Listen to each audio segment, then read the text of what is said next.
To beat Palace, that's from 7 attempts. On top of that, he spent the last few weeks without his players who he needs to school in his ideas. 2 changes today for Fana Chilwell are in, Azpilicueta and Cucurella are out. Palace, they haven't played since the 3rd of September. 3 changes, Anderson, Schlupp and Mateta out. Anderson with a calf injury. Klein, Elise and Edouard come in. Just 1 win so far for Palace this season in the league. And you might remember, was it last season or the season before, Graham Potter said it's very difficult to be seen as a sexy manager when your first name is Graham and your second is Potter. He was asked again yesterday, surely now you're Chelsea manager, you are a sexy manager. His reply, very rarely do I feel sexy these days. Join the club, Graham. Join the club.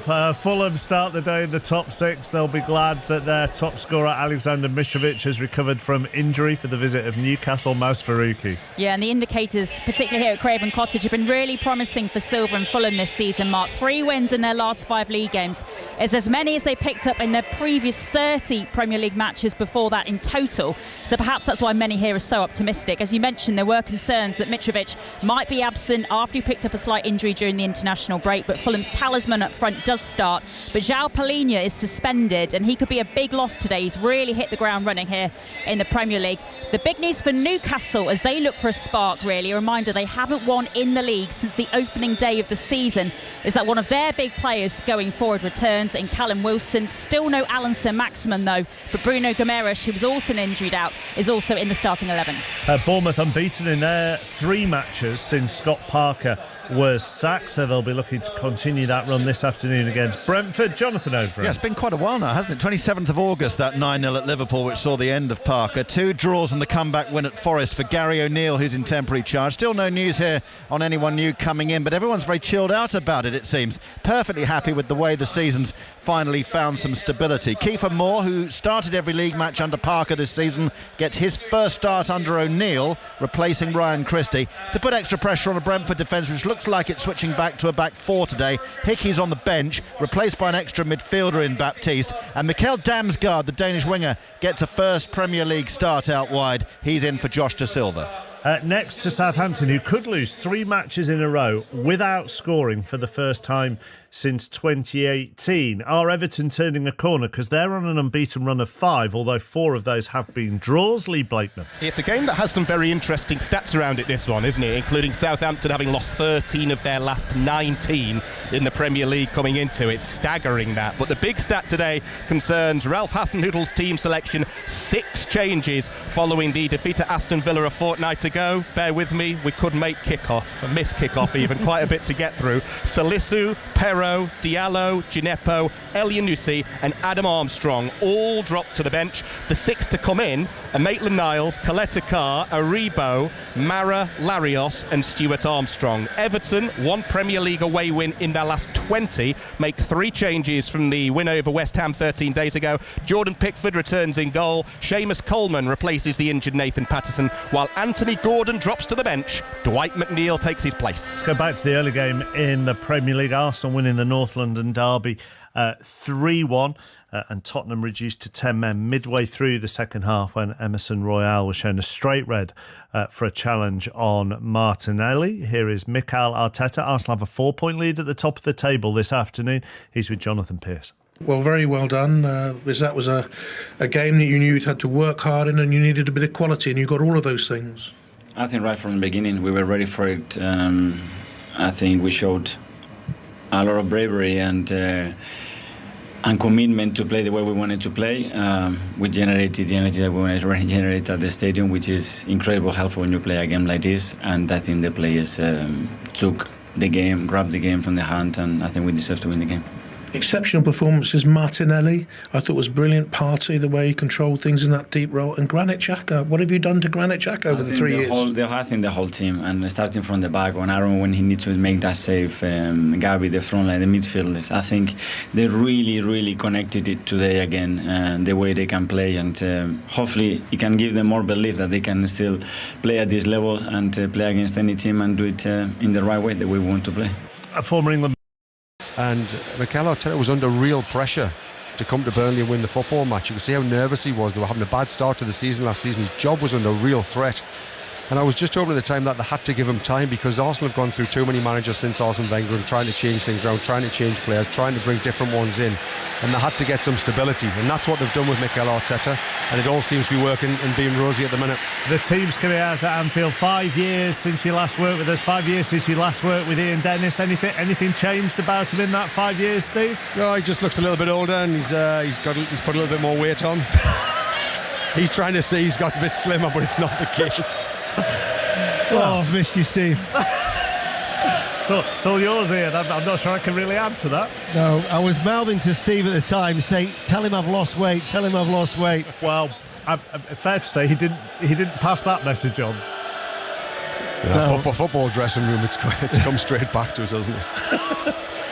Well, yeah, thank you. The two teams are out, and on what is a gorgeous day on Merseyside, bit of blue sky, the sun is shining, and for these two teams, they last played in the Premier League almost a month ago, so it's an opportunity for Liverpool, certainly as far as Jurgen Klopp is concerned, as to need to find our focus again. And as for Brighton, under their new manager Roberto De Zerbi, well, what are we, 3.5 miles away from New Brighton? I wonder if we're going to see a new Brighton or the old Brighton. I definitely think we're going to see the old Brighton. I don't think you change anything at the minute. This team's been successful for the back end of last season and the start of this season. Fourth in the Premier League, only conceded 5 goals, scored 11, so they're in a real good place at the minute. But this is going to be a tough fixture for them. Liverpool have got some players come back from injury. There's 2 centre halves. You've got Matip and Van Dijk there now back in solid partnership, who always bodes well. The midfield looks strong as well. Fabinho, Henderson and Thiago, that's a strong midfield, and Liverpool looks to be getting back to the team that was there last season. Far too many injuries at the start of this season. I think that's why they faltered. I'm looking for a different Liverpool today. Well, this is the Liverpool side that takes to the field here at Anfield in the sunshine, as You'll Never Walk Alone is being sung by the supporters, and the red and white scarves are held aloft and the red and white flags are flying in the Kop away towards our right hand side. Alisson is in goal, Alexander-Arnold, Matip, Van Dijk and Tsimikas, Henderson, Fabinho, Thiago, Salah, Firmino and Carvalho are the front three.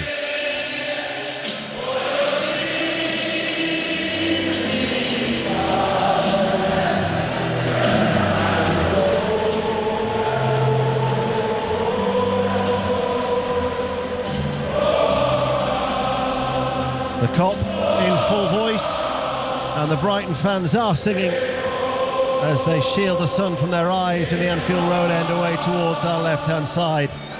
But we can't actually hear them at the moment, but there are a large number of half of that bottom tier in the Anfield Road end. Sanchez is in goal, Veltman, Webster and Dunk the back three. March and Estepinian, the wing-backs, Gross, McAllister, with Trossard and Caicedo behind Danny Welbeck. Roberto De Zerbi, Steve, favours a 4-2-3-1 formation, but obviously Graham Potter, they were used to playing with 3 at the back. I guess that will slowly change as the Italian gets his feet under the table. I'm not so sure. Graham Potter as well used to always, within a game, he'd go with a 4, and then he would change it into a 5 and then back to a 4 sometimes. So this team's very, very flexible, and I think the new manager will see that and adapt to that and use that to his advantage, so you never know what he's actually going to do.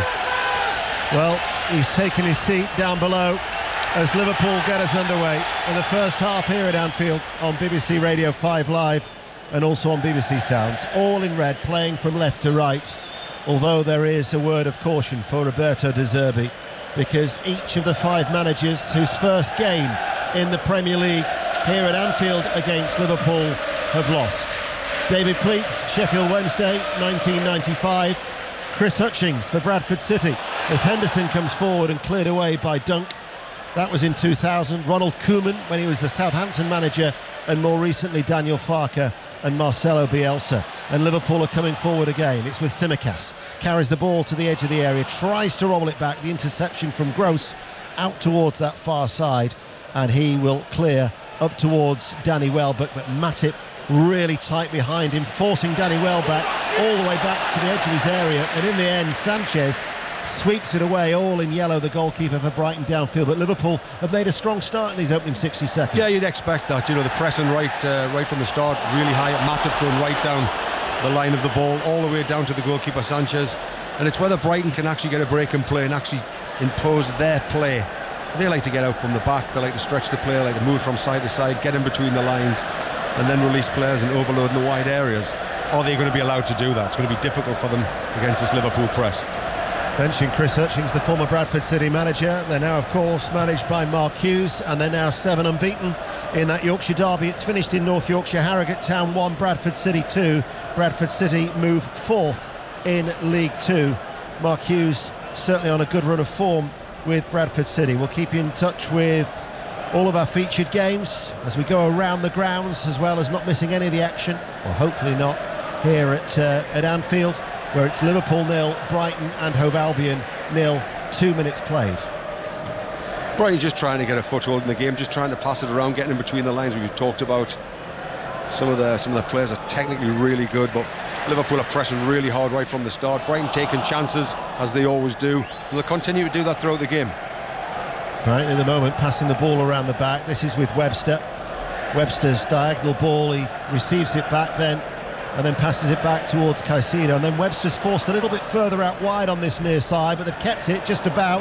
Outstretched leg from Caicedo. Now they've lost it through Trossard to Fabinho, carves it forward, and there is Webster, not phased, but Liverpool really trying to get at Brighton in the midfield, closing them down at every opportunity, and Webster scuffed his clearance. It comes back to him, looks a little bit lost there, but eventually plays it short and forward, and then there's a foul with Firmino on the back of Caicedo. Let's get an update from Crystal Palace to find out how Graham Potter, the former Brighton manager, of course, now in charge of Chelsea, his first Premier League game, faring at Selhurst Park. John. They started very brightly, Palace 0, Chelsea 0, but chance for Chelsea within the first minute. Silva to Sterling, who got in behind the defence on the right of the area. His volley, though, straight at Guaita. Palace 0, Chelsea 0. What about Bournemouth-Brentford? Jonathan Oberon. 0-0, but Mikel Damsgaard looking to impress off the left wing on his first Premier League start. Cut inside, right foot shot, touched behind by Neto. 0-0. In the earlier games, Arsenal beat Tottenham Hotspur by 3-1.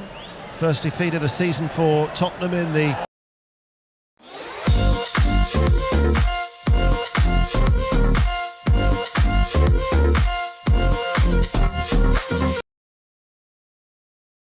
Comes in from the right-hand side. Alexander-Arnold tucked in the penalty area with the header away. Henderson. Brighton, though, still have it. This is Trossard, and Trossard gets it out from underneath his feet and has scored. A left-footed finish. Liverpool never dealt with a threat, and Trossard, with a clinical finish, has given Brighton the lead, and a dream start for their manager, Roberto De Zerbi, with a goal after just 4 minutes. Well, it was a diagonal ball onto Trent Alexander-Arnold, and he dealt with it really well, but the second ball on the edge of the box, Brighton got to it first, up against Henderson. Henderson's complained to the referee that should be a foul, but they just didn't fight hard enough for it. Brighton right on the front foot, seized their opportunity, broke to Trossard, got it out his feet and smacked it right in the bottom corner. Really good goal from them, real good pressure. We talk about Brighton and the silky play and like how to get in between the lines, but direct play, getting on second balls, and a great finish. It's interesting the change that they've made today, because Trossard has been playing as a left wing back, but Estepinian has gone in that position. Trossard now is in more of an advanced position, but he took the goal so well. Yeah, he did. I mean, he's an accomplished finish there. He got it in the left-hand side, just struck it in the bottom corner. Really good finish. Yeah, we're just looking at their system there. They've got 3 at the back, Brighton. Then they've got sort of 4 across the middle. Then they've got the 2 in between the lines, with them Welbeck trying to then stretch it, and it's causing Liverpool a couple of problems with the in between the lines. Interesting, you look at Liverpool's record, unbeaten in the last 26 Premier League games at Anfield. They've only kept 15. They've kept 15 clean sheets in that time. They've 11 games where they've conceded, as they're on the attack at the moment now with Carvalho in towards Firmino. Flag was raised offside against Firmino. 11 games they've conceded, but during that time they've conceded first on 8 of them, including now each of the last 7. You can't keep affording to give sides an advantage such as that and expect to extend that unbeaten run. No, well, they've got something to hold on to. You normally come to Anfield as a player, a coach, a team, supporters, and what you want is you don't want to get an early goal against you. But for Brighton to get an early goal here, sometimes you can score too early against Liverpool. You do understand that. You don't want to anger them too early. That's the voice of the former England international Steve Stone with us here at Anfield as we welcome listeners to the BBC World Service to Merseyside, the home Anfield, of course, of Liverpool Football Club, who find themselves a goal down to Brighton and Hove Albion. So wherever you are in the world, as always, it's a pleasure to have your company. Scores elsewhere around the country: MK Dons 0, Peterborough 1, Salford are leading Grimsby by 1-0, and at the Hawthorns, West Bromwich Albion 0, Swansea City 1 is the latest score in the Championship. Let's get an update from Lee Blakeman at Southampton. Southampton 0, Everton 0. Early Everton chance though. Iwobi down the left, low cross, only bundled towards the Southampton goal by Onana, and then down the other end, Shea Adams is just at the side netting. 0-0 Southampton and Everton. Allison with the clearance, goes straight towards Dunk, infield to McAllister, loses the ball in the midfield. Liverpool get it out, Carvalho to Tsimikas, cross doesn't beat the first man, strikes the back of Joel Veltman, out of play it goes for a throw. Yeah, Brighton just keep taking chances, and they'll continue to do that throughout the game. They'll keep playing into those midfield players who'll try and get turned and try and play in the pockets, and Liverpool know exactly what they're going to do, and they're going to press them really, really hard. Well, I say Brighton will just keep doing it all game. They won't change how they play, and sometimes you'll break that press, and that's when you get the counter-attack. Ball down the side by Matip. Salah's after it, getting away from Webster, who gets back into position now, down by the corner flag. Diagonal ball to Alexander-Arnold. Little flick by Henderson. Alexander-Arnold continued his run. Firmino was there, but it's been kept in play, and eventually Estupiñán is able to clear the ball away. And it's with Van Dijk just outside the centre circle. You heard the roar of the crowd as Thiago floats a ball over the top out to this right-hand side, and Salah doesn't keep it in play, and it goes out for a goal kick where Brighton lead by 1-0. Yeah, the pressure's just starting to mount. Salah's getting a couple of opportunities down this side. They can obviously see they're trying to isolate and hitting a couple of diagonal balls out to him. Great ball by Salah before that to Trent Alexander-Arnold, who'd made the ground up to try and have a shot. Goal at Selhurst Park, John Southall. Crystal Palace 1, Chelsea 0 against the run of play, but a really well-worked goal from Palace. Cross from the right-hand side, and Edouard guided it into the top left-hand corner. Palace 1, Chelsea 0. And developments at Craven Cottage, Maz Faruqi. Fulham are down to 10. Ian Chalobah with a studs-up tackle on Longstaff. It was initially given as a yellow on the field by Darren England, but the VAR asked him to go to the pitch side monitor and have another look, and he is sent off Chalobah. Fulham down to 10, still goalless. It's been an eventful start as the Premier League resumes in this fragmented season after the international break, with Brighton leading here by 1-0, Chelsea behind at Selhurst Park, and Fulham, who've won 2 of their last 3, down to 10 men as Sanchez, the goalkeeper for Brighton, got himself almost into a pickle there. He's received the ball from Dunk. He's tried to play it out towards Veltman on the right-hand side of the penalty area and didn't realise that Carvalho was closing him down blind side, struck the knees of Carvalho, and out it goes for a goal kick. Well, I think he did realise he was there. I think he was just too slow in reacting. But again, that's what this team will do. You know, Sanchez, the goalkeeper, is very, very good with his feet. He start all the play off, very, very comfortable going back to him and then playing down at the centre halves. He can dictate and go along as well.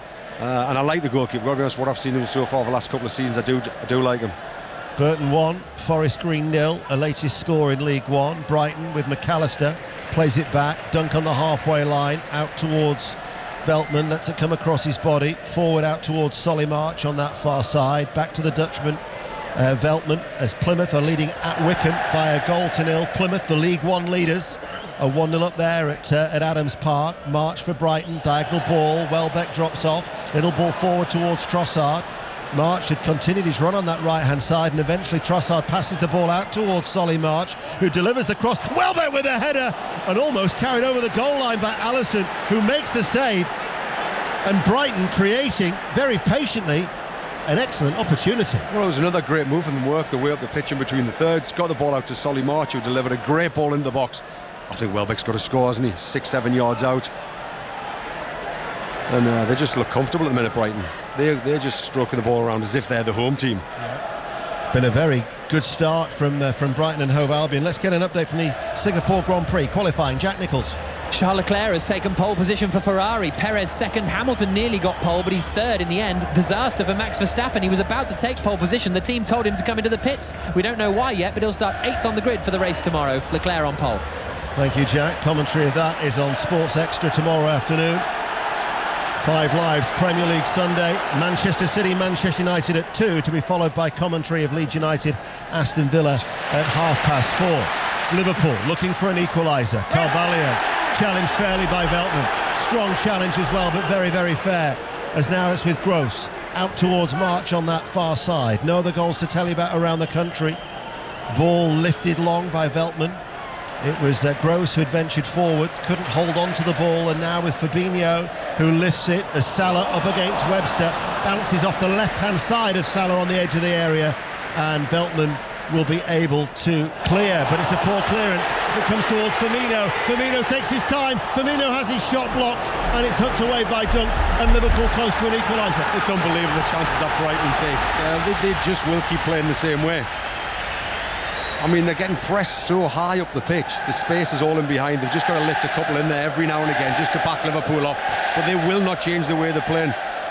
We're going back to Craven Cottage. Fulham, remember, are down to 10 men. There's now been a goal. Maz Faruqi. And they're now down a goal, Ian. Callum Wilson on his return, heading in at the right-hand post. Fulham 0, Newcastle 1. Only one win from 7 before today, as Brighton are attacking. Trossard, the goal scorer, plays it through. Gross tried to square it rather than going for goal, and it was blocked, and it came back to him, and then it's been picked up by Alisson. It's an entertaining game. It is, yes, it certainly is. I've got no idea what Gross was doing there. He didn't need to square it. Gross finds Welbeck to Trossard. Alisson quickly off his goal line with a very important save. Brighton have created 3 excellent chances now. They've taken one in the opening 13 minutes. Well, Welbeck should have scored that as well. He's only 14, 15 yards out of the goalkeeper to beat. He should have just lifted it over the top of him. Liverpool have got to sort this out at the back. They're just getting played in between all over the place. It was a very good save from Alisson. Let's get an update from Selhurst Park. Crystal Palace Chelsea. John Southall. Chelsea are rocking here. Palace 1, Chelsea 0. Eze with a 20-yarder. Kepa saved it to his right-hand side. Zaha couldn't put in the rebound, and Eze has just flashed a shot wide from the right of the area. Palace 1, Chelsea 0. Thiago in between the two centre-backs of Liverpool, hits it long. Estupiñán, who had experience of playing here last season in the Champions League semi-final when he was at Villarreal. In fact, he played in both legs for the Spanish side. As Firmino's diagonal ball round the back of Estupiñán, Salah enters the penalty area, tries to place it off his left foot, and diving outstretched with Sanchez to his right to make a save. Didn't seem to be too much power behind it. No, it didn't seem to be too much power, but every time Liverpool get the ball, that's 5 times they've hit that small diag or a big diag out to Salah to try and isolate him 1v1 against Veltman. And Veltman, obviously being a bigger stature, struggling with his mobility. Here is Webster. Estupiñán goes inside, stabbed back by Caicedo, and it goes out of play, but that's touch was off Salah, so it'll be a Brighton throw. Charlton Athletic, without a win in 6 in League One, are behind in the Valley. Charlton 0, Oxford United 1. The Liverpool supporters are trying to rouse Liverpool, who have fallen behind yet again here at Anfield in the Premier League. Jurgen Klopp in the programme notes was talking about how difficult this game is going to be against a Brighton side under new management. A Brighton team that are playing with so much confidence after an excellent start to the campaign. Rotherham United, of course, are having a process of change of manager. Lee Peltier and Richard Wood, the captain, in charge today. They're at home to Wigan, and there's been a goal. Betty Glover. And it's not going very well for them. It's Rotherham 0, Wigan 1, and it was Will Keane on the volley, pops the ball straight into the back of the net, capitalised on a little bit of a mistake. It's his 4th goal of the season. Wigan lead 1-0. That's after Paul Warne left and took his entire backroom staff to Derby. There at Cambridge today, we've got Charlie Slater at the Abbey Stadium, one of our featured games in League One. This is the Premier League. Liverpool go long, one bounce, and it's through towards Sanchez, all in yellow in front of the Kop, away towards our right hand side. You look to the fixture list for Brighton, you're thinking Liverpool here today, Tottenham at home, and then Brentford and Forest, and then Manchester City and Chelsea, all before the end of October. And yet Roberto De Zerbi with an opportunity to get off to a winning start as his side lead by a 1-0. What about the rugby union? Saracens, Leicester, James Burridge. our first try of the afternoon, and it's Lozowski for Saracens underneath the post, started by Alex Lewington's unbelievable speed down the left wing, great vision from Farrell, who converts it, and it's Saracens who lead by 10 points to 6, 15 minutes gone. Henderson back to Alexander-Arnold, forward to Firmino, infield to Thiago, plays it out towards Tsimikas on that left-hand side, had to retreat to keep the ball in play, just in from that left touch line. Liverpool all in red, playing from left to right. Thiago comes forward, held up though by Gross, goes back towards Fabinho. Fabinho shifts it back out towards that far side where Tsimikas waits at a walking pace, looking to come inside now towards Firmino, couldn't roll away from his man, and the ball runs through towards Sanchez. Brighton defend really well there. They're just so narrow and compact. Anything that comes in there, the two midfield players, the screening midfield players can nick anything, allowing the centre-halves to go nice and tight. And Liverpool, I find it difficult to cut them through them. Ball has been played out, beating the press.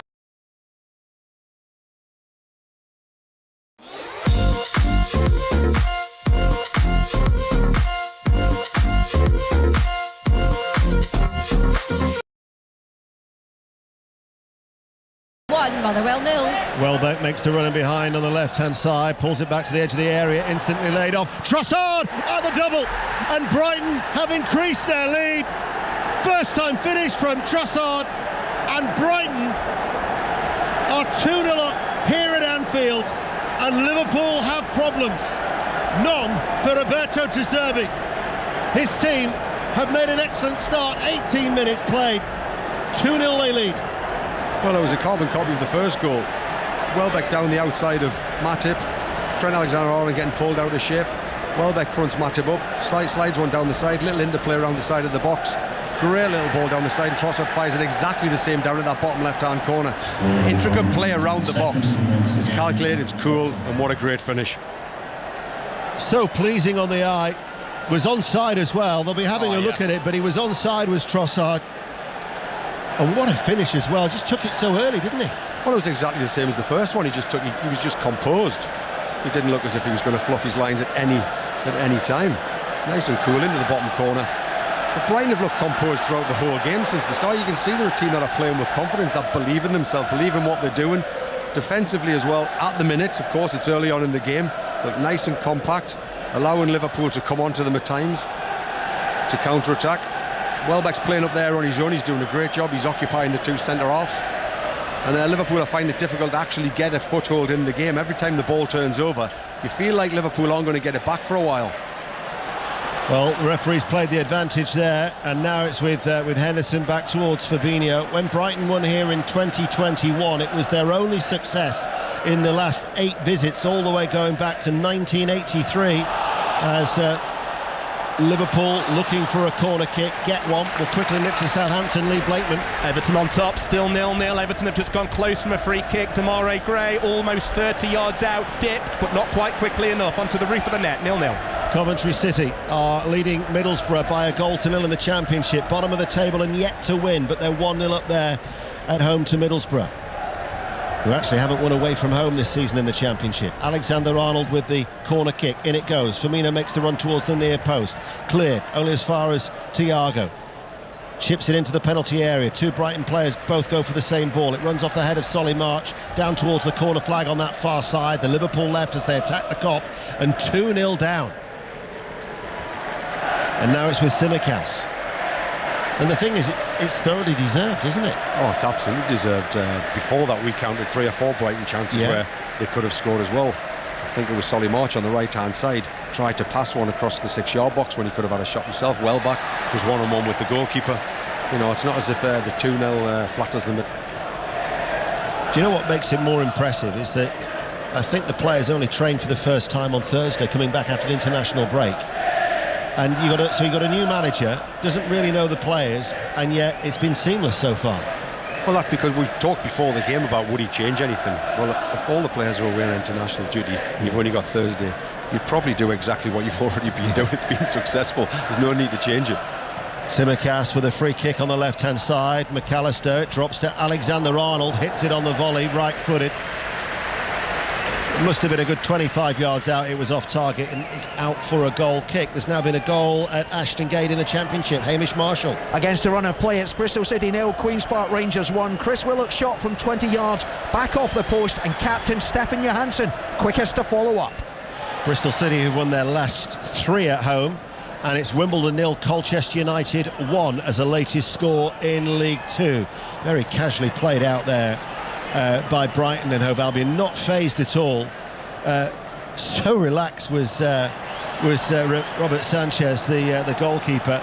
And all of a sudden Brighton are on the attack once more now with Estupiñán on this near side, plays it forward. March makes the run, and in the end they are forced to concede the corner by a tumbling Van Dijk, as we will quickly go to Blackpool, a goal Will Perry. Second place Norwich have the lead against the run of play. Blackpool 0, Norwich 1. On the counter-attack, Teemu Pukki slotting down the middle past Chris Maxwell. Blackpool 0, Norwich 1. Solly March there, Steve, makes the run. He's the right wing back and he drifts across to the left hand side. It was his layoff towards Trossard for the second goal. They are so fluid in the system, interchangeable. I mean, it works when they've got the ball. When it doesn't work, as if the opposition have got too much of the ball and they're out of shape too much, but they seem to get themselves back in a good set unit really early. 22 minutes played. Brighton and Hove Albion are leading by 2-0 here at Anfield. It's a corner kick. Gross to take it in towards the near post, headed out. That was by Tsimikas, hooked clear then by Carvalho.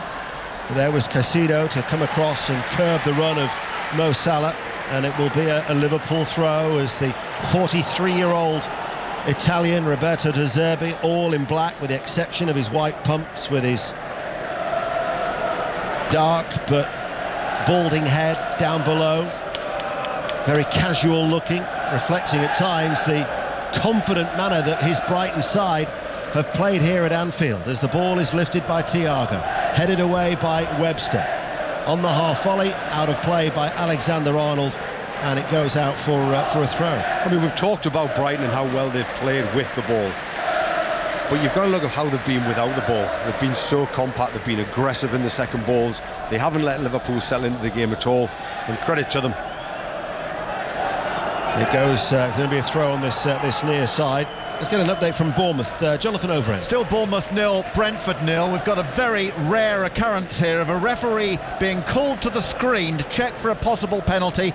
The VAR official clearly thought there was enough in it for referee Thomas Bramall to give, but Thomas Bramall, who's a Championship ref, only his second Premier League match today, has backed his on-field decision, having looked at it on the screen. And so no penalty, 0-0. Match of the day tonight, you might be able to see it for yourself, 10:25 on BBC One, which I'm sure, judging by that tweet of Ian Wright, the North London derby will feature quite prominently. Arsenal 3, Tottenham Hotspur 1. Liverpool, who are 2-0 down, coming forward. Tsimikas over the halfway line, out to Carvalho. Carvalho goes back and will go back to Bristol City. Another goal, Hamish Marshall. 2 goals in 4 minutes means Bristol City are trailing Queen's Park Rangers by 2-0. Leeds loanee Tyler Roberts slipping in from a yard at the back post after a cross from the left. Stevenage are leading at Crawley in League 2. Crawley 0, Stevenage 1. Liverpool 2-0 down. Forward ball, Salah, Henderson outside the area. Alexander-Arnold with a great cross and spooned behind at the far post by Veltman. Excellent defending on the cover, because Liverpool really were threatening now. Well, it was excellent defending on the cover, but that's the first time you've seen Brighton's shape just get opened up a little bit. Too many of the Brighton men on far side of the pitch. Great little interplay between Salah and Henderson. Trent Alexander-Arnold do what he does best. First time ball in the box. Beautiful ball. Great defending. Needed Veltman's intervention. Carvalho was coming in at the far post. Corner kick far side the left. It's an outswinger. Headed out by Danny Welbeck. Back there on defensive duties. Another header this time from Veltman. And then hooked away by Trossard. And it's with Gross, who will run forward. Stopped though by Thiago, who was eventually fouled. And the referee, Andrew Madley, will give a free kick. Let's get an update from Selhurst Park. John Southall. Palace 1, Chelsea 2, but 2 chances for Chelsea. The first, Mason Mount 10 yards out, headed wide, and then just a moment ago, Sterling 4 yards from goal, poked it wide. Palace 1, Chelsea 0. Aberdeen are leading Kilmarnock at Pittodrie by a 1-0 in the Scottish Premiership. Alexander-Arnold here is forward. Covering defence though was Estupiñán. Tracking in, flags gone up anyway. Referee though will play the advantage. And Brighton have now lost it, so Liverpool are back on the attack. Tsimikas hesitates before delivering the cross. Brighton are complaining there. They're having a go at the assistant referee. To his credit, he did raise the flag. Brighton then lost the ball. The referees let the game flow, and Liverpool now have a corner kick. Well, it was a phase of play that had changed, hadn't it? Yeah. Tranmere 1, Barrow 0. Leyton Orient, the leaders of League 2, 0. Newport County 1. Corner kick. Simicast to take it. Another outswinger. Comes off ahead of Welbeck to Salah. Drills it in low. Only partially cleared. Now Brighton get the ball away. Only as far as Thiago. 30 yards out. Liverpool 2-0 down. Thiago gives it away. Breaking now is Trossard. Up against Carvalho. Trossard will run the ball over the halfway line. Drifts out towards the right-hand side. Midway through the Liverpool half. Goes on the outside of Carvalho. Alexander-Arnold goes across to that left-back area to deal with Trossard, and Brighton get a throw. Liverpool just sloppy with the ball in the final third, just simple passes going astray. Brighton taking advantage of it, but good defending from Trent Alexander-Arnold.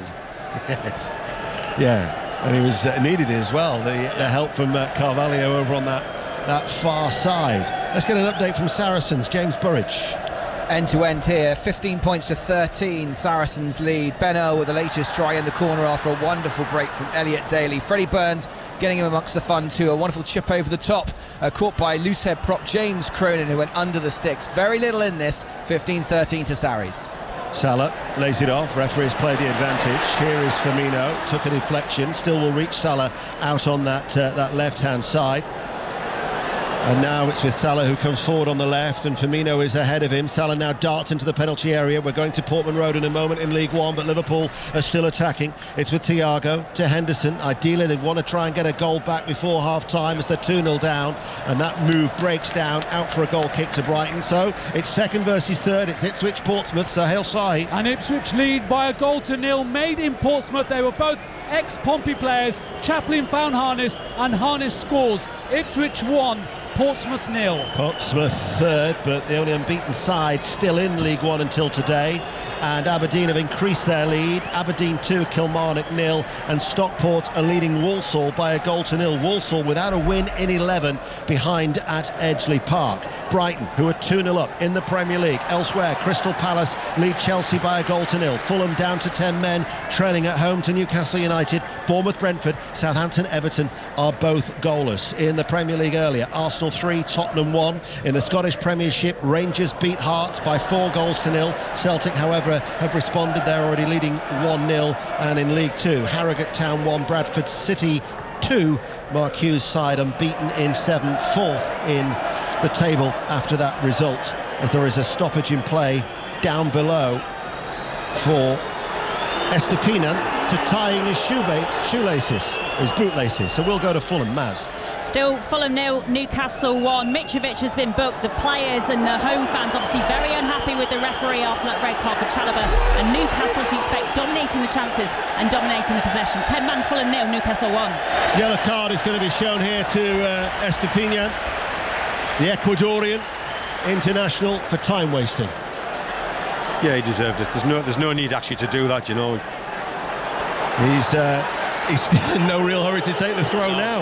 I have no idea what he's doing. Tiny shoelace and then taking forever to take the throw in at Anfield. You're definitely getting a yellow card for that. Absolutely, testing the patience of the referee. Goal at Reading, Aaron Paul. Reading 1, Huddersfield Town 0. Tom McIntyre with a bullet header from the back post. It was a great corner play to Titi, and there was McIntyre to plant past the goalkeeper. Reading 1, Huddersfield 0. Huddersfield, who appointed Mark Fotheringham as their new coach during the week. They're behind at Reading. Liverpool 2-0 down, are attacking. Alexander-Arnold, he finds Salah. Salah to the edge of the area. Firmino blocked. Brighton again defending in numbers. Caicedo then lays it off towards Estupiñán and plays it ahead of Trossard. Thiago inside to Matip. Kilmarnock have got a goal back at Pittodrie. Aberdeen 2, Kilmarnock 1. And it's now Leyton Orient 0, Newport County 2. Leyton Orient unbeaten, 5 points clear at the top.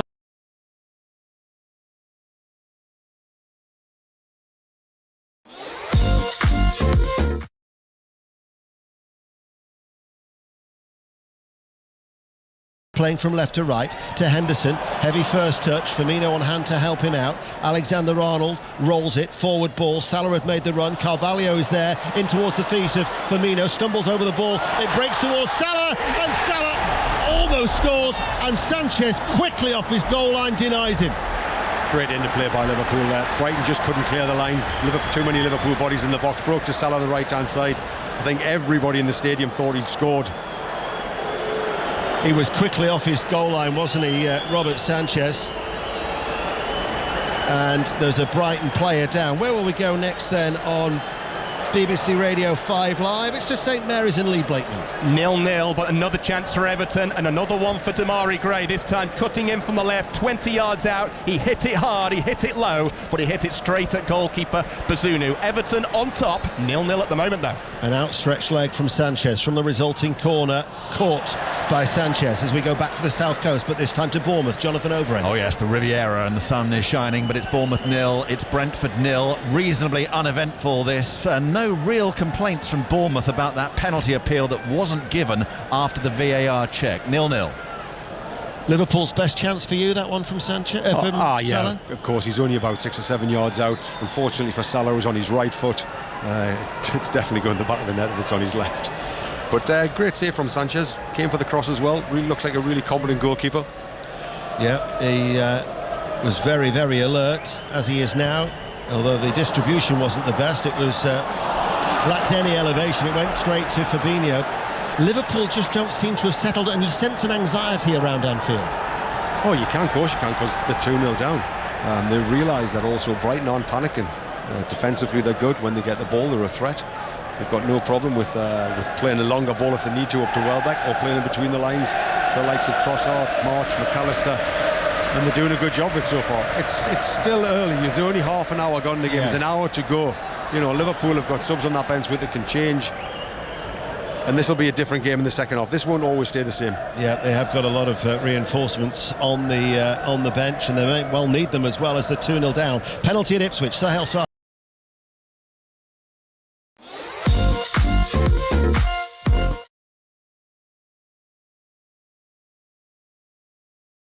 Rest. Ipswich 1, Portsmouth 1. Matip strides out of defence. Dunk only partially got the ball away. Henderson's forward ball. Salah to Firmino.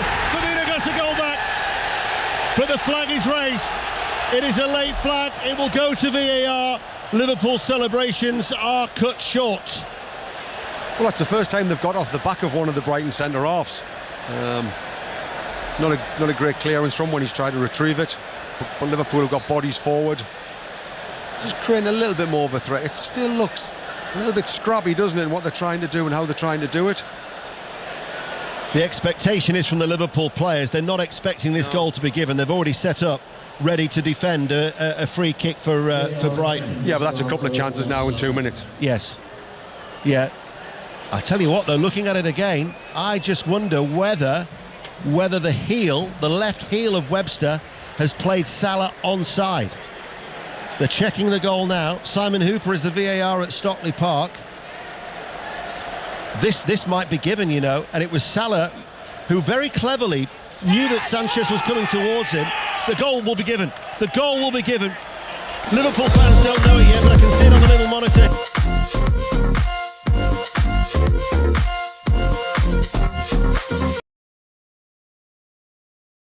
With a goal. We're still awaiting for that instruction to be given. Brighton players in front of the referee, Andrew Madley. But definitely on my screen, there's the celebrations. Liverpool have got a goal back through Roberto Firmino, and now it makes it very, very interesting. And there's been a goal at Fulham, that's Maruki. Second for Newcastle. It's a wonderful effort from Miguel Almiron. I thought he was trying to pick out Callum Wilson at the left-hand post for the right. Instead, he lobbed it over Leno in the Fulham goal. 10-man Fulham 0, Newcastle 2. What about the assist from Salah, who just deliberately played the ball square to Firmino in front of the on-rushing goalkeeper? Oh yeah, it was a quality, but you expect that from him, you know, in those pressure situations when everybody's worrying about what to do with the ball. He's just so calm with what he did. A little side pass, Firmino, great little finish from.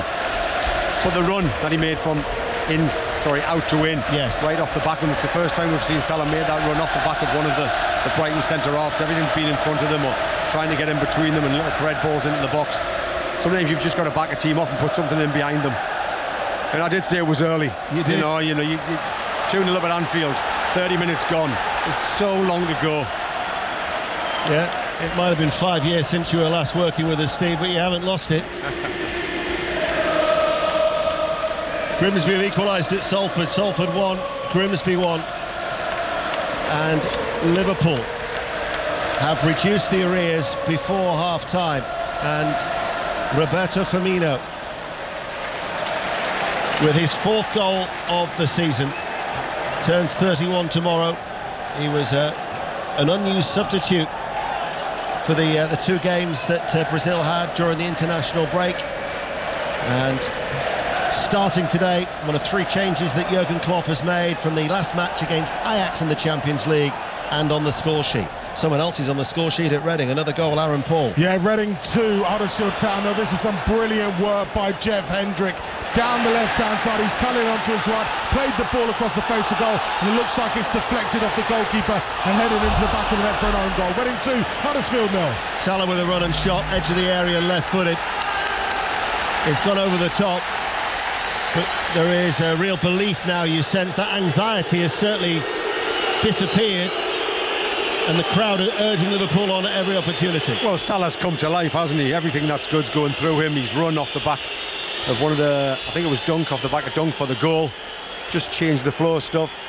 Quality little side pass for Firmino to put it in the back of the net. And that one there where he's getting now on the insides of the 2 centre-halves, picking things up deep and running at them. Everything that's good that's come from Liverpool's coming from Mo Salah.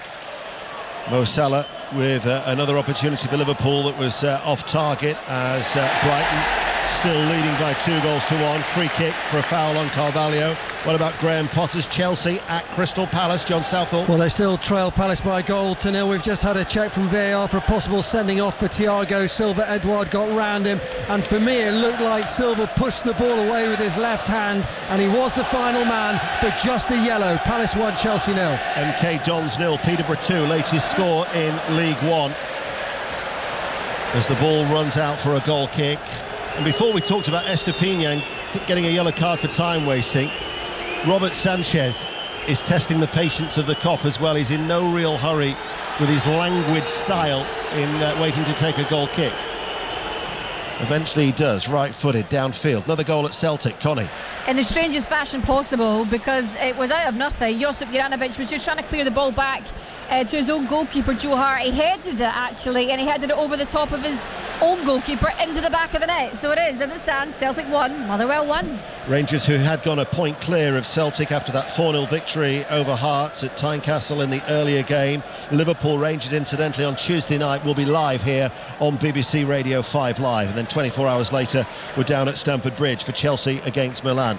Plenty of Champions League coverage to look forward to next week. This, though, is the Premier League. Under 7 minutes to go to half-time. Liverpool 1, Brighton 2. Ball in towards Salah. Salah's made that run again, coming in off that right touchline into a central area. Holds it up, lays it out towards Tsimikas. Tsimikas with a cross, arcs its way in, headed out by Estupiñán. Alexander-Arnold has a little flick at it, right-footed, collected by goalkeeper Sanchez. Back to Saracens, James Burridge.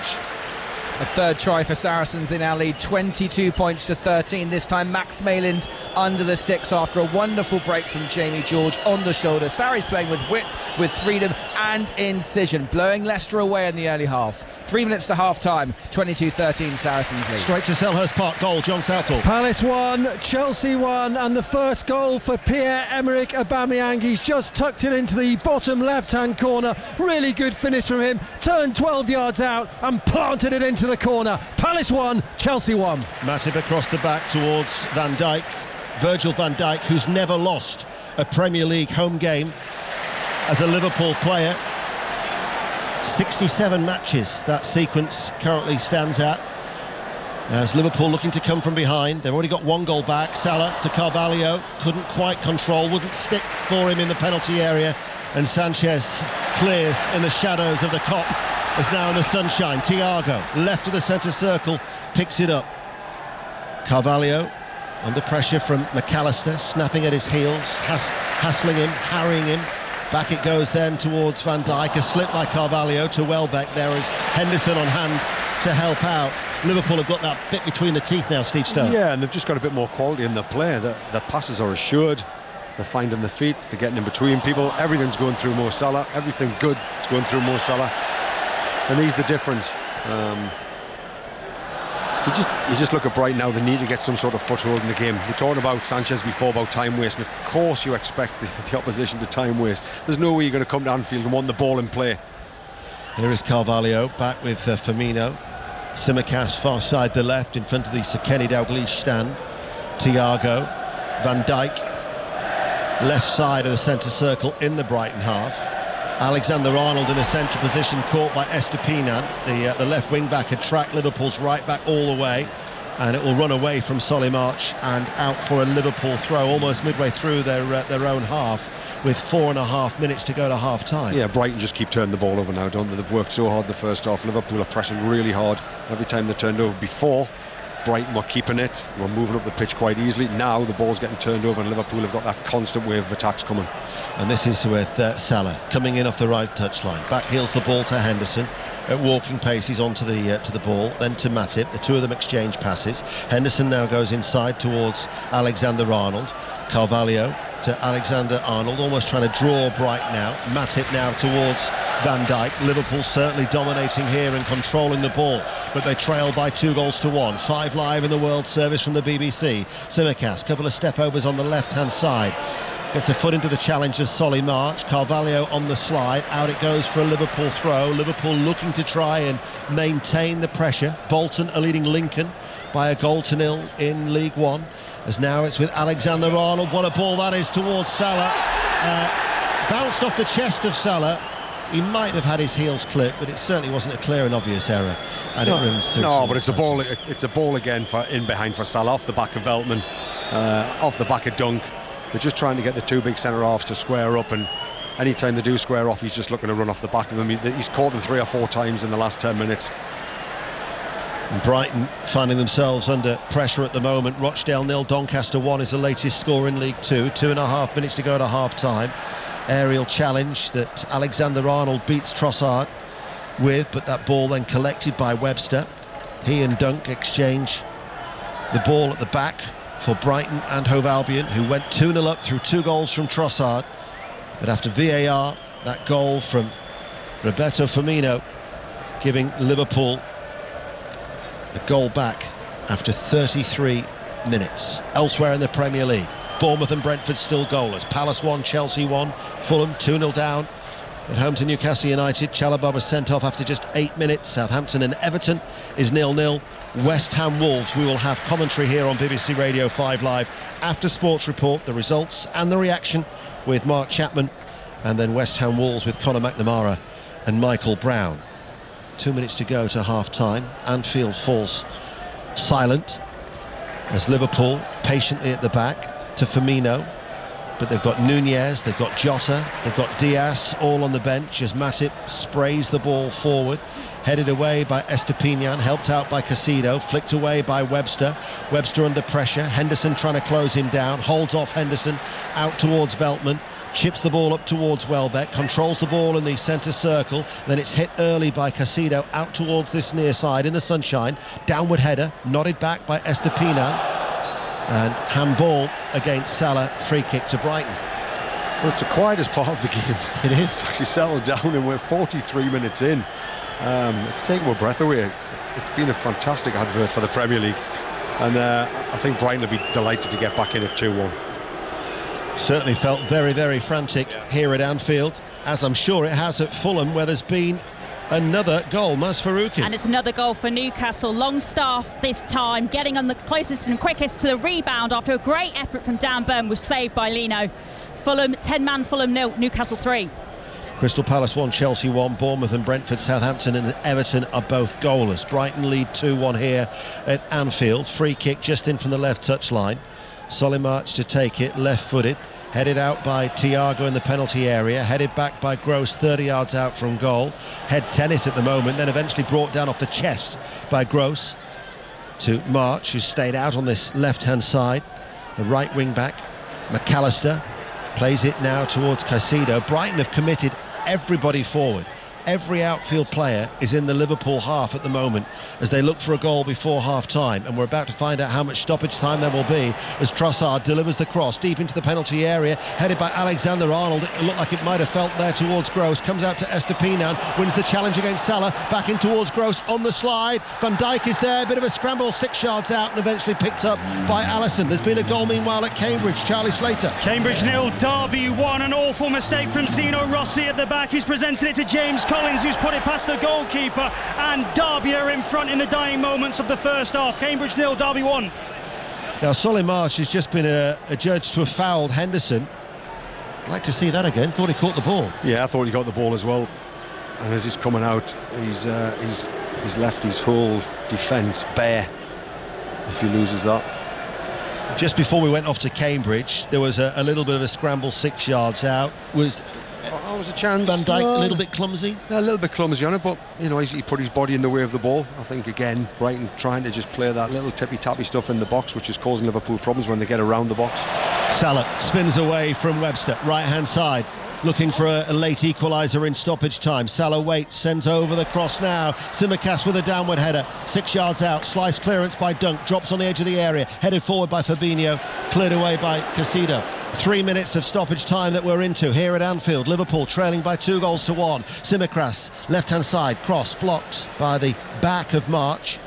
And now it's played back by Tsimikas to Thiago, lets it come across his body, and all the way they go back to the halfway line. Salah's on it though, isn't he? Again, is. you can tell now he's in the mood for it now. They just want to get the ball at every opportunity, whether it's putting it in behind off the two big centre halves or to feet and he can face them up. He's got them any which way he wants. He has. Here is Van Dijk. Not panicking at this stage, Liverpool. Matip, Alexander-Arnold because of Estepina, and goes all the way back to Alisson. Rochdale have equalised at home to Doncaster in League 2, and Morecambe are down to 10 men as they're drawing currently away at Accrington Stanley. Accrington Stanley 0, Morecambe 0. So we're in first half stoppage time here on BBC Radio 5 Live. And the World Service.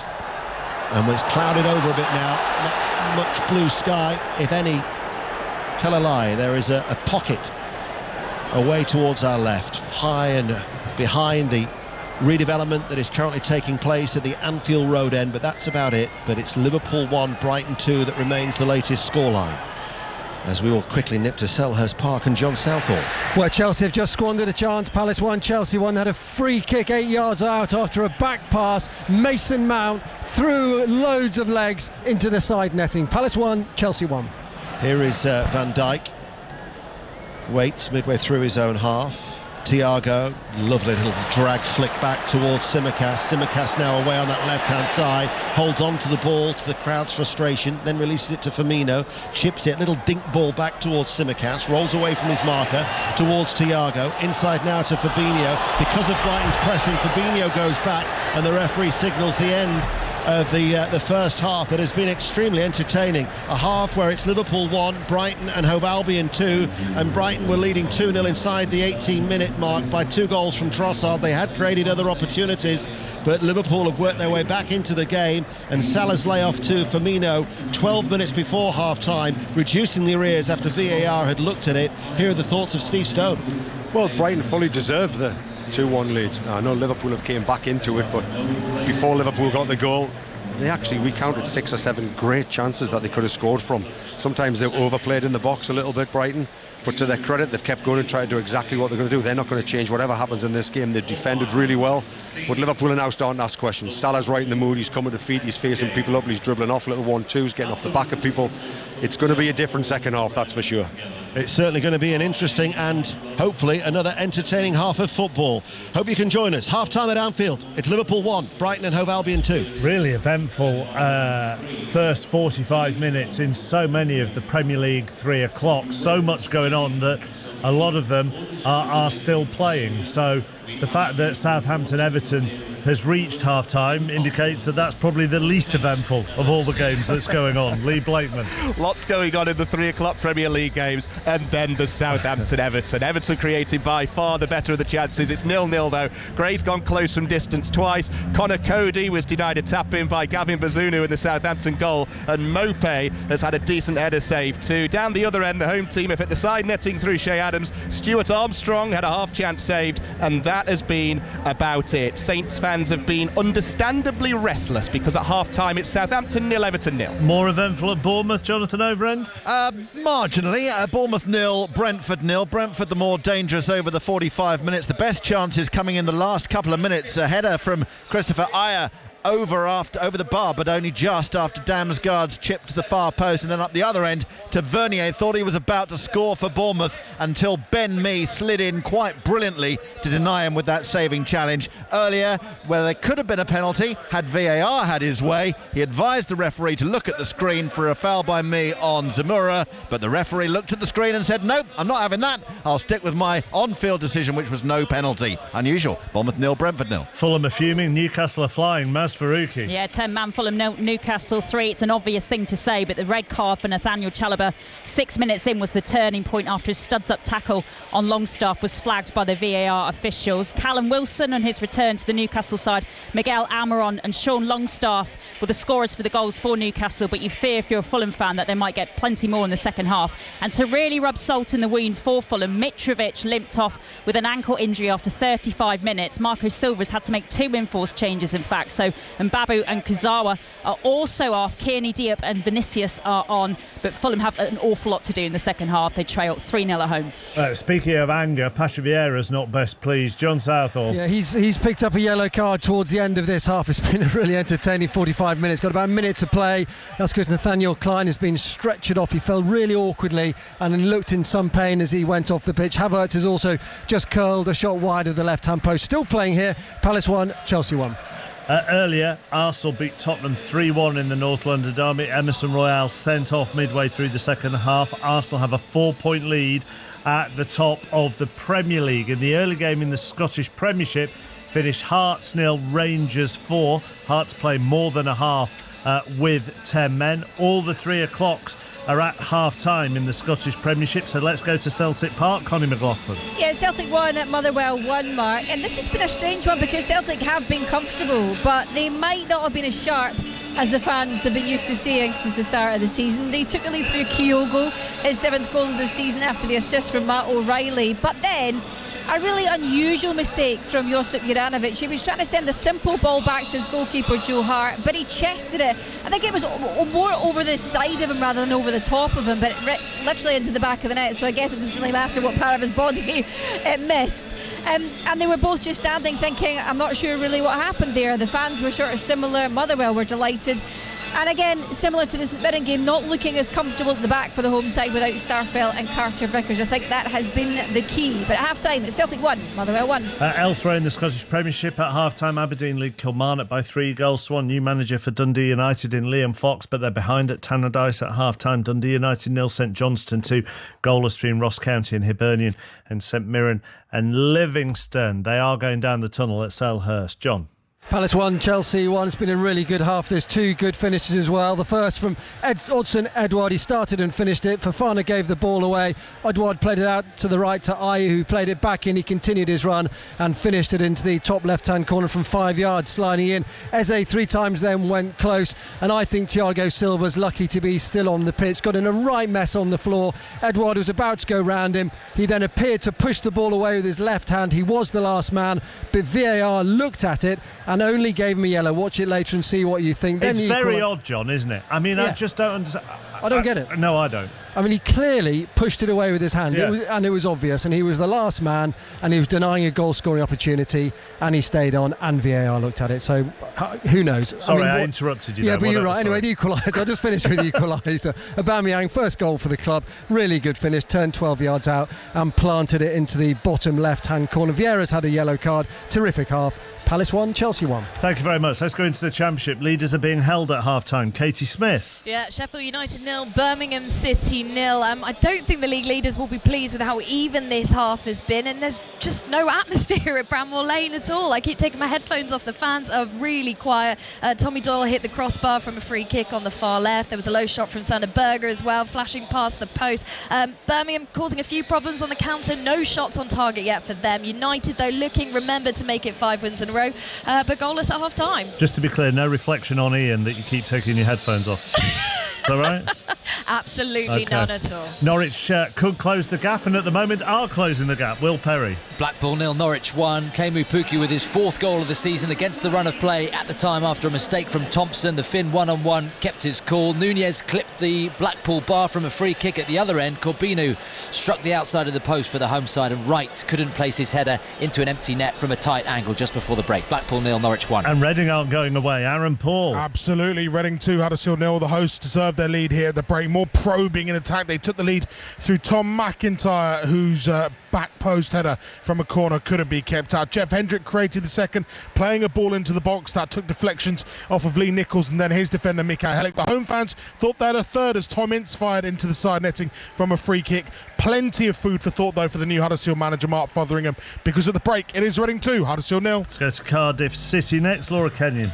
Cardiff 0, Burnley 0. Burnley, the informed team, but pretty toothless in attack, Mark. Vincent Kompany really animated on the touchline, but surely looking for something more clinical from his side. Not a bad first 45 for Mark Hudson, the interim Cardiff manager. A few half chances, but at half-time, it's Cardiff 0, Burnley 0. Preston yet to concede away in the Championship this season. And they still haven't conceded away in the Championship this season. John Bennett. Yeah, they still can't score. Sunderland 0, Preston 0. Preston have only scored 3 all season. Sunderland haven't got a recognised striker on the pitch. This game had goalless written all over it. It's following the script. But Pritchard and Embleton have gone close for Sunderland. Meanwhile, Preston's Ben Whiteman did have a shot saved off the line. But just to sum up Preston's issues in front of goal, Emil Rees had a great chance, but he kicked the turf instead of the ball. We've all been there. Sunderland 0, Preston 0. We did say Bristol City QPR is a fixture that tends to go the way of the away side, and this afternoon is no different. Hamish Marshall. Yeah, we're on course for 6 in 6 away wins in this fixture. Queen's Park Rangers winning here by 2-0. The home side hadn't conceded here at home in more than 5 hours. Rangers scored twice in 3 minutes. First Stefan Johansson following up, and then Tyler Roberts at the back post. It could have been even better for them had Ilias Chair converted one of 2 decent chances. Bristol City dominated the opening stages, but Rangers lead 2-0. No Paul Warne, of course, for Rotherham anymore, and they're behind at the break. Betty Glover. Yeah, they're trailing in their first game without him since 2016. It's Rotherham 0, Wigan 1. Wigan took the lead through Will Keane. They've had the best chances since, but Rotherham have tried to find the equaliser. Ogbene got close on the counter-attack. He burst down the left-hand side, sent a curling effort. Looked like it was going straight into the top corner, but Watmore did a great job of clearing it for Wigan, pretty much breaking his own goal whilst he was at it. And we had to have a little stoppage whilst it was being fixed. It's Rotherham 0, Wigan 1. Elsewhere in the Championship, Blackburn 0, Millwall 0. Coventry, who are yet to win in any competition this season, who are bottom of the table, lead Middlesbrough, who are yet to win away this season by 1-0 at the break.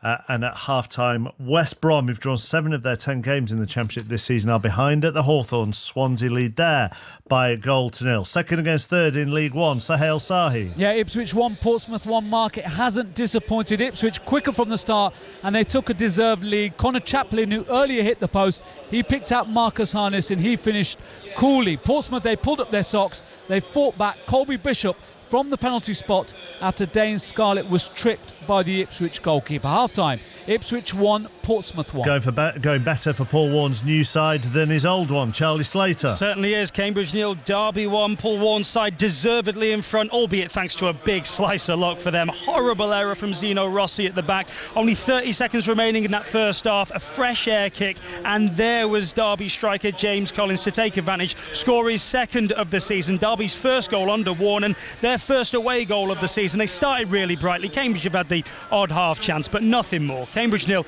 Derby 1 at the break. Elsewhere in League One, Accrington 0, Morecambe 0, and Morecambe are down to 10 in that game for the second half. Bolton lead Lincoln by 1-0. Dion Charles got that goal from the penalty spot. It's his 5th of the season.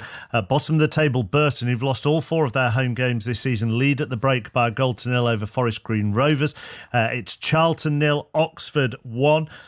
Cheltenham, who've won just one of their last 4, lead at the break against Shrewsbury by 1-0. It's goalless between Exeter and Bristol Rovers, and Fleetwood and Barnsley. MK Dons 0, Peterborough 2 at the break. Johnson Clark Harris got one of those Peterborough goals. He's now got 8 for the season. Goalless between Port Vale and Sheffield Wednesday, and the leaders are ahead at half-time. Wickham 0, Plymouth 1. Sam Cosgrove from the penalty spot for Stephen Schumacher's side. In League 2 earlier, Harrogate 1, Bradford 2, so they're unbeaten in 7 now on Mark Hughes' side. Colchester sacked their manager Wayne Brown during the week, and they lead at AFC Wimbledon by a 1-0 at half-time. Goalless between Carlisle and Crewe. It's Crawley 0, Stevenage 1. Stevenage are in 3rd, Crawley are in 22nd, so that's going the way of the form side. Goalless between Gillingham and Sutton. The leaders are behind at the break. Leyton Orient 0, Newport County 2. Will Evans with his 3rd of the season and Omar Bogle with his 7th of the season for James Rowberry's side. There's a surprise in store maybe at Leyton Orient. Rochdale 1, Doncaster 1. Doncaster took the lead through Kieran Agard's 3rd of the season, but Scott Quigley, who's on loan from Stockport, has got his 3rd of the season for Rochdale to bring them level. Salford 1, Grimsby 1. Stockport lead Walsall by a 1-0 thanks to Paddy Madden's goal. Swindon 0, Northampton 0. And Tranmere lead Barrow by a 0 thanks to Josh Hawke's 4th of the season. In the National League this afternoon, Aldershot 1, Wealdstone 0, Barnet 0, York 2, Chesterfield 0, Maidenhead 1, Dorking 2, Dagenham and Redbridge 0, and Dagenham and Redbridge are down to 10 men. In that game, FC Halifax 0, Woking 2, Gateshead 0, Eastleigh 1. Notts County scored 2 in 4 minutes just before half-time to lead Altrincham 2-0. Oldham under David Unsworth lead Wrexham by a 0. Solihull Moors 0, Bromley 1. Southend 1, Yeovil 0, and Yeovil are down to 10. And Torquay leads Scunthorpe by a 0. In the Scottish Championship, Ayr 0, Inverness 0, Cove Rangers 2, Arbroath 0, Hamilton 0, Dundee 1. Partick Thistle have come from behind to lead Morton by 2-1. They're the Scottish Championship leaders of Partick Thistle, and it's goalless between Queen's Park and Wraith. Dunfermline 0, Peterhead 0 as we go into League 1. Falkirk 2, Clyde 0. Kelty Hearts 0, Airdrieonians 0. Montrose 1, FC Edinburgh 1. And Queen of the South 1, Alloa 0. In League 2, Bonnyrigg Rose 0, Stenhousemuir 2. East Fife 1, Stirling 2. Elgin 2, Annan 0. Forfar 0, Dumbarton 0. Stranraer 1, Albion Rovers 1. And the half-times in the Premiership Rugby Union, London Irish 35, Bath 5, Sale 10, Exeter 10, and Saracens 27, Leicester 13. Just after 4 o'clock, here's Jill Mackenzie. Listen on BBC Sounds. This is BBC Radio 5 Live. 4 rail unions are on strike today, paralysing the network across England, Scotland and Wales. The 24-hour walkout is affecting around 90% of rail services. The Russian Defence Ministry says its troops have pulled out of a strategic town in eastern Ukraine. The Ukrainian military earlier said that it had the town of Liman completely surrounded. The price cap on gas and electricity bills has risen in England, Scotland and Wales. A typical annual bill will have doubled compared to last winter. And the Mirror has apologised to the Chancellor Kwasi Kwarteng for using a picture of the wrong person to illustrate him in a story on its website. The paper says it will redouble its efforts against racism. This is 5 Live Sport with Mark Chapman. Let's update the day's racing. John Hunt. Well, we've just seen a remarkable display in Paris in the Prix du Cadran, Mark. The Royal Ascot Gold Cup winner Kyprios won the race this afternoon by 20 lengths. He was 20 lengths clear at the final furlong marker, but then drifted inexplicably the width of the track, but still held on for a huge advantage. Aidan O'Brien, the winning trainer, and he's got Luxembourg, of course, favourite for tomorrow's Prix de l'Arc de Triomphe. So in the Premier League earlier, Arsenal beat Tottenham 3-1, half times. Palace 1, Chelsea 1, Southampton 0, Everton 0, Newcastle are 3 up at 10-man. Fulham goalless between Bournemouth and Brentford. And at Anfield, it is Liverpool 1, Brighton 2. Watch it all on Match of the Day tonight, 10:25 with Alan Shearer and Ian Wright. And let's rejoin Steve Stone and Ian Dennis. Thanks, Mark. Liverpool have made a change. Luis Diaz has come on to replace Carvalho. He was away on international duty. Was Luis Diaz for Colombia. They were playing Guatemala and Mexico. I think it was in the States those games took place. So he's back and he's thrown on here at the start of the second half in the sunshine on Merseyside for what was a very entertaining first 45 minutes, and we're hoping for more of the same in this second half with Liverpool already on the attack. And Salah getting away from Webster, enters the penalty area, and then he runs it off the shins of Webster and out of play it goes for a corner kick. So Salah, who's had so much joy for Liverpool down the right hand side already in the opening 20 odd seconds, causing problems once more. Yeah, he's causing problems to Veltman every time he gets the ball. Veltman's sticking to his task really well, but he's getting isolated. The wing back's going too far forward on that left hand side, and one of the centre halves is getting dragged out. So it's a corner kick to Liverpool, far side the right, Matip forward from the back, Van Dijk is always there as well. It was Van Dijk who actually got his header on it in the sunshine, and it was saved by Sanchez. I'll run through the two teams for you.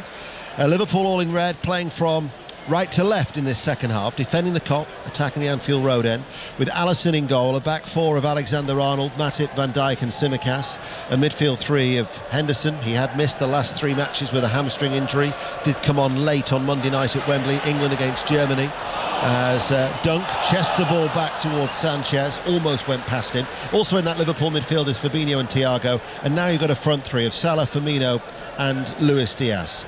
For Brighton and Hove Albion, Sanchez is in goal, Veltman, Webster and Dunk are the back three. The wing backs are March and Estepinian, Gross, McAllister, with Trossard, Caicedo and Danny Welbeck.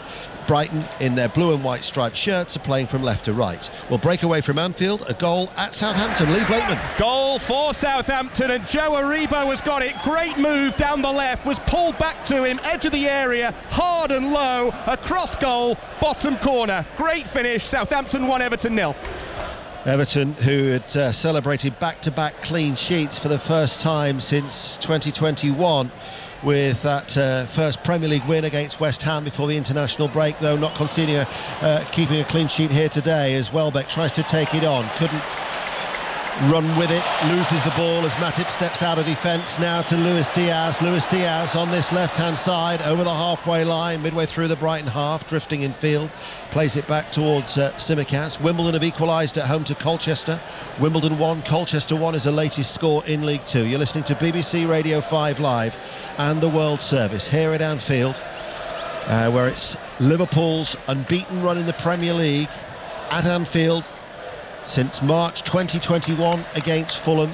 It's a sequence that has lasted 26 games, is under threat through 2 goals from Trossard, the first time that he's actually scored more than 1 in a game for Brighton and Hove Albion.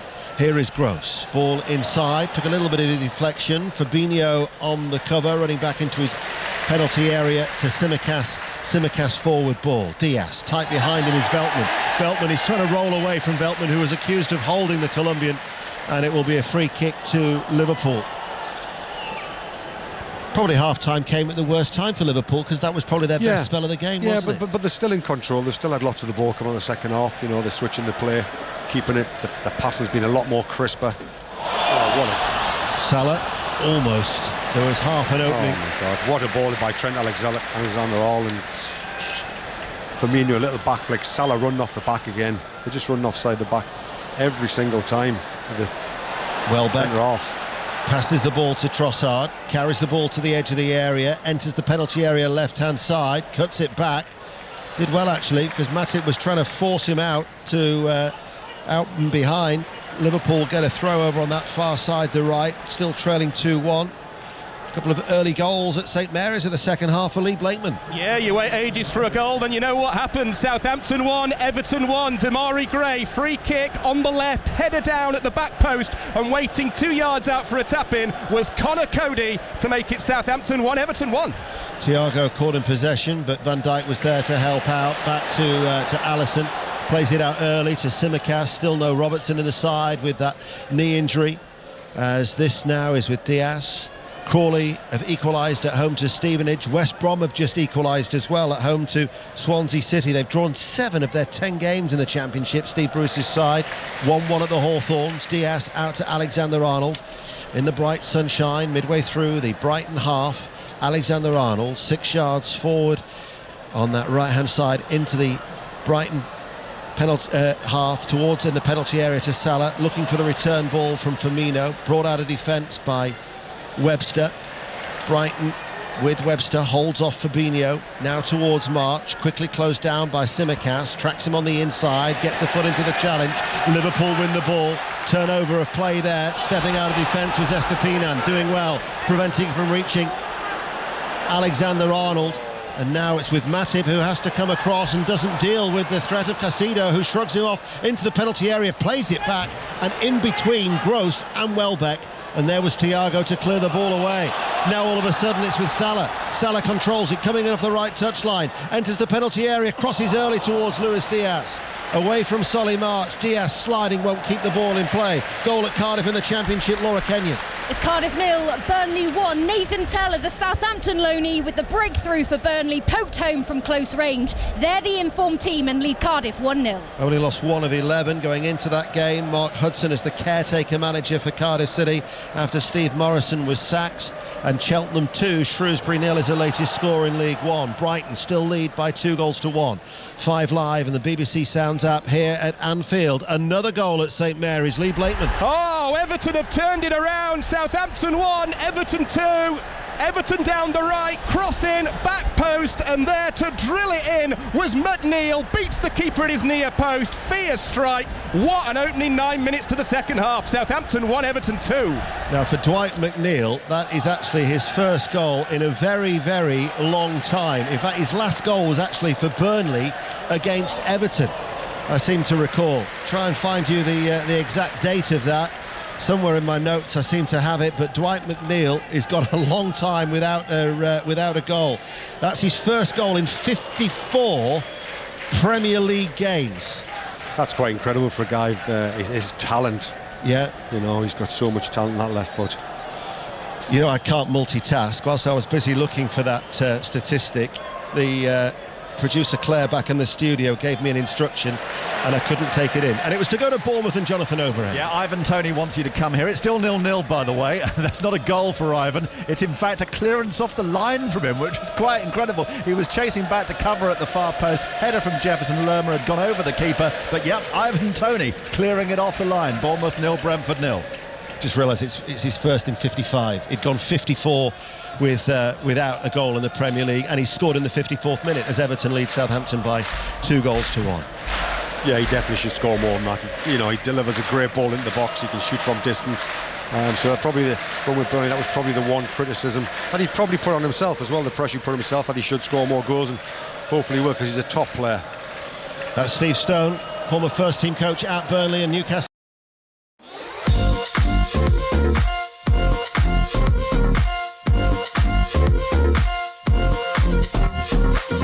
And unable to take advantage. Meanwhile, Liverpool clear the ball downfield. Diaz carries it to the edge of the area. Diaz onto his right foot, passes the ball inside. Firmino steadies himself. Well taken goal. And Firmino is equalised, left-footed into the bottom right-hand corner. And Liverpool, who were 2-0 down, have now brought it back level at 2-2. Well, as you're talking about in the first half, Brighton, when they go on these counter-attacks, are leaving themselves open for a counter-the-counter. It's a great little bit of skill by Diaz. Comes inside, feels Firmino, fakes to shoot, cuts back inside and rolls it in the bottom corner. Really, really calm play. But it's the first time Brighton have left themselves open to the counter-attack and not been quite secure at the back. Roberto Firmino, 31 tomorrow, is on a hat-trick. Mind you, so is Leandro Trossard for Brighton and Hove Albion.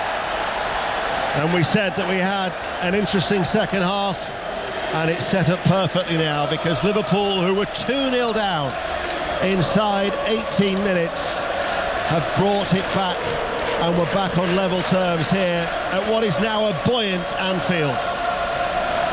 It's a fantastic atmosphere right from the start. It was, but Brighton quietened them down, didn't they, with the 2 goals in 15-20 minutes.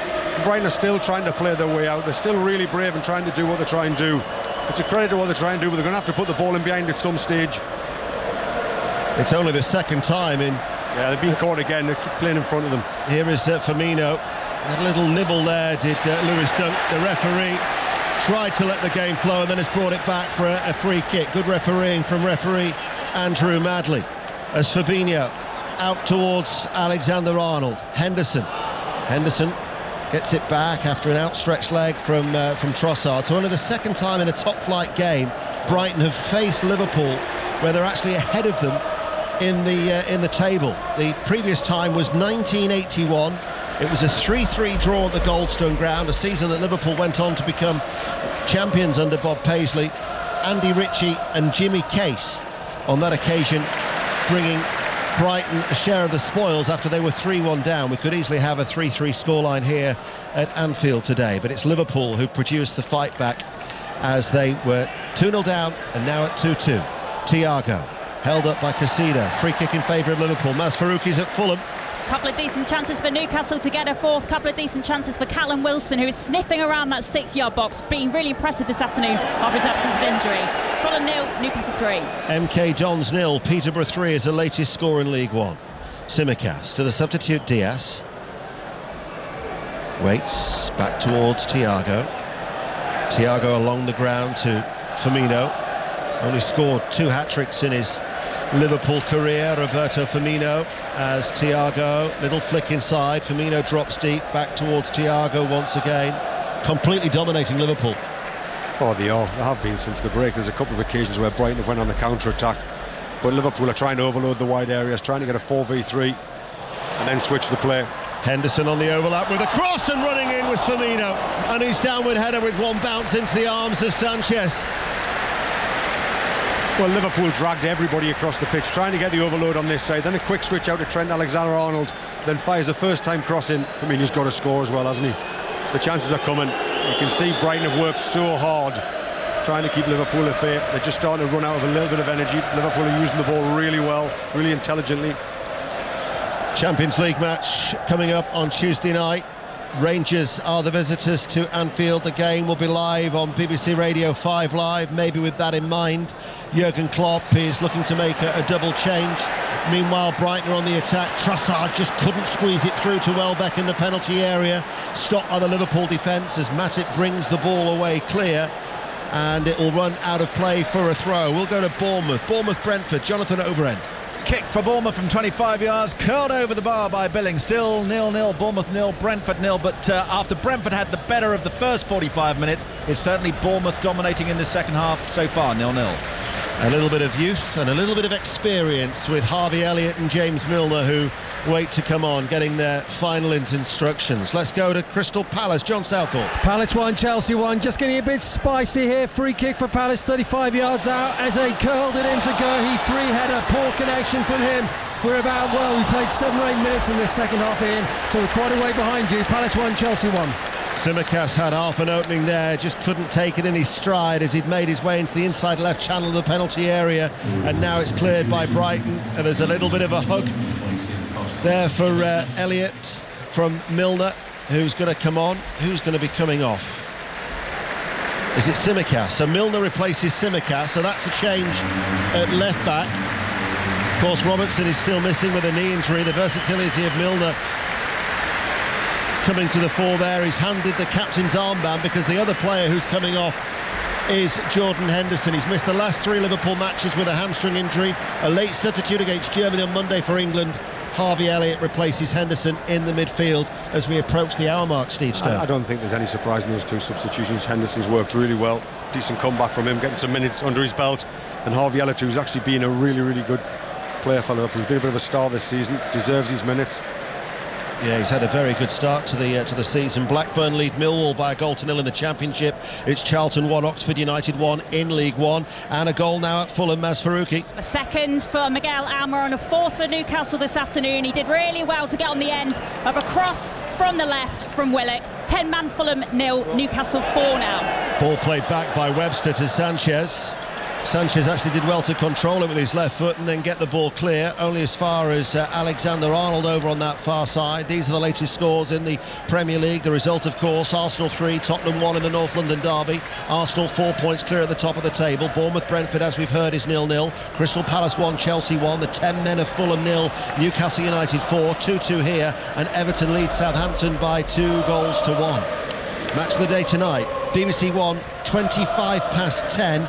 And for coverage of the London Marathon, BBC Television, it's on BBC One from 9:25 in the morning. There's Trossard, central area, out towards March. March 6 yards in from the right touchline for the blue and white stripes of Brighton and Hove Albion, attacking the Kop with an hour played now here at Anfield. And the ball inside by Gross, caught late. March, was he? No, he appealed for the free kick. The referee lets play continue as McAllister goes back towards Webster. Out towards Estupinan, wraps in the cross from the left-hand side towards Danny Welbeck, headed away by Matip. Estupinan, Salah wins the ball, no foul on Estupinan, one of 3 Brighton players who's away on international duty for Ecuador during the international games, as Dunk just about gets there before Luis Diaz. McAllister plays it early and forward. 2-2. Estepina round the back on the left-hand side. Danny Welbeck couldn't take it. Motion to hit it and completely missed it. 6-7 yards out. What a chance that was for Danny Welbeck and Brighton. Still they threaten. Ball played to Estepina on his heels, off his line. Allison with the save. What a chance, Steve. Well, Danny Welbeck should have done better with that. He's actually had a swing at it when really just needs to let the pace on the ball, make the contact with his foot and guide it. He's only 4 or 5 yards out. Brighton having a really good bit of play there, but they're always now got a problem with the counter-attack. That was a chance. Will it be rude?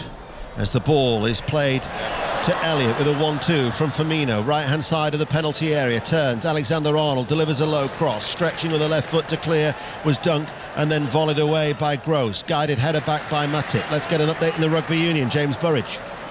Saracens 27, Leicester 18. Freddie Stewart has scored for the Tigers in the near side corner, and they have to find something quickly because they are so far down. Saracens have scored 4 tries, they've got the bonus point, and they are really leading the charge here. 27-18 Saracens lead. You think, from a Liverpool point of view, Manchester City last season dropped 21 points. Liverpool have already dropped 9 points this season as Luis Diaz makes a run to the right hand side of the penalty area with a cutback, and there was Veltman to clear the ball away, and Luis Diaz grips up the crowd. It's a corner kick. Liverpool can't afford to drop many more points. No, of course they can't. When you're 9, the 12 points already behind.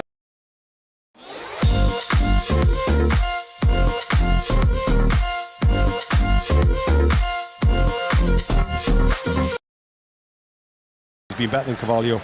Him and Salah have been really good at making those little diagonal runs in behind. Corner kick to Liverpool at 2-2, and the goalkeeper hasn't got there, and it's gone in. It was Luis Diaz who made a leap at the near post, and Sanchez was nowhere near it. He looks dumbfounded, does Robert Sanchez. Brighton and Hove Albion, who were 2-0 up, have squandered that lead. And Liverpool are now leading by 3-2, and they've completely turned it around. Well, it was a great ball in. Liverpool last year were probably number 1 or 2 in set plays from corners. Real big threat. But looking at Sanchez there, he actually never really gets off the ground. I wonder if he had somebody in front of him trying to impede him, but really he's big enough and strong enough, he should be coming through that. And it's bounced in. It's a really, really sloppy goal from Brighton's point of view. After all the good work they've done, they've had chances at the other end in this second half as well, where they should have put the ball back and made better use of the ball. Now they find themselves 3-2 down after being 2-0 up. Luis Diaz made the leap at the near post, didn't get the touch, and then it was fisted away by the goalkeeper Sanchez, not very well. It struck Webster, and it's gone in as an own goal for Adam Webster. And Liverpool, who were 2-0 down, are now leading by 3-2. There's been another goal at Celtic. Conor McLaughlin. Celtic 2, Motherwell 1. They needed a bit of magic. That's exactly what they got. Rio Huitati it was. He picked up the ball on the edge of the box, sent a rocket into the net past Liam Kelly. His first league goal of the season. Celtic 2, Motherwell 1. Aberdeen 4, Kilmarnock 1, Exeter 0, Bristol Rovers 1. Joey Barton's side without a win in 8 before today. And there's been a goal involving the Championship League leaders at Bramall Lane. Sheffield United, Birmingham, Katie Smith. Finally, this game has woken up. Sheffield United 1, Birmingham City 0. It was a free kick 30 yards out on the right-hand side, hit the wall, picked up on the edge of the area by Ollie McBurney, who sliced it in. That's 5 and 6 for the front man. Sheffield United 1, Birmingham City 0. We heard Bristol Rovers had taken the lead. There's been a goal at Bristol City. Hamish Marshall. And it's for Bristol City, reducing the deficit to 2-1 against Queen's Park Rangers. Naki Wells with his 5th goal in 5 games from about 6 yards out. And elsewhere, Wimbledon 2, Colchester 1 in League 2. Well, you said, Steve, that Diaz had made a difference since he's come on.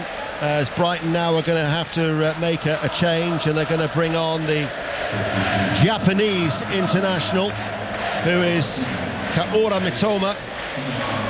He was away on international duty for Japan against the United States and Ecuador, and he's come on, and it is Gross who has gone off for Brighton.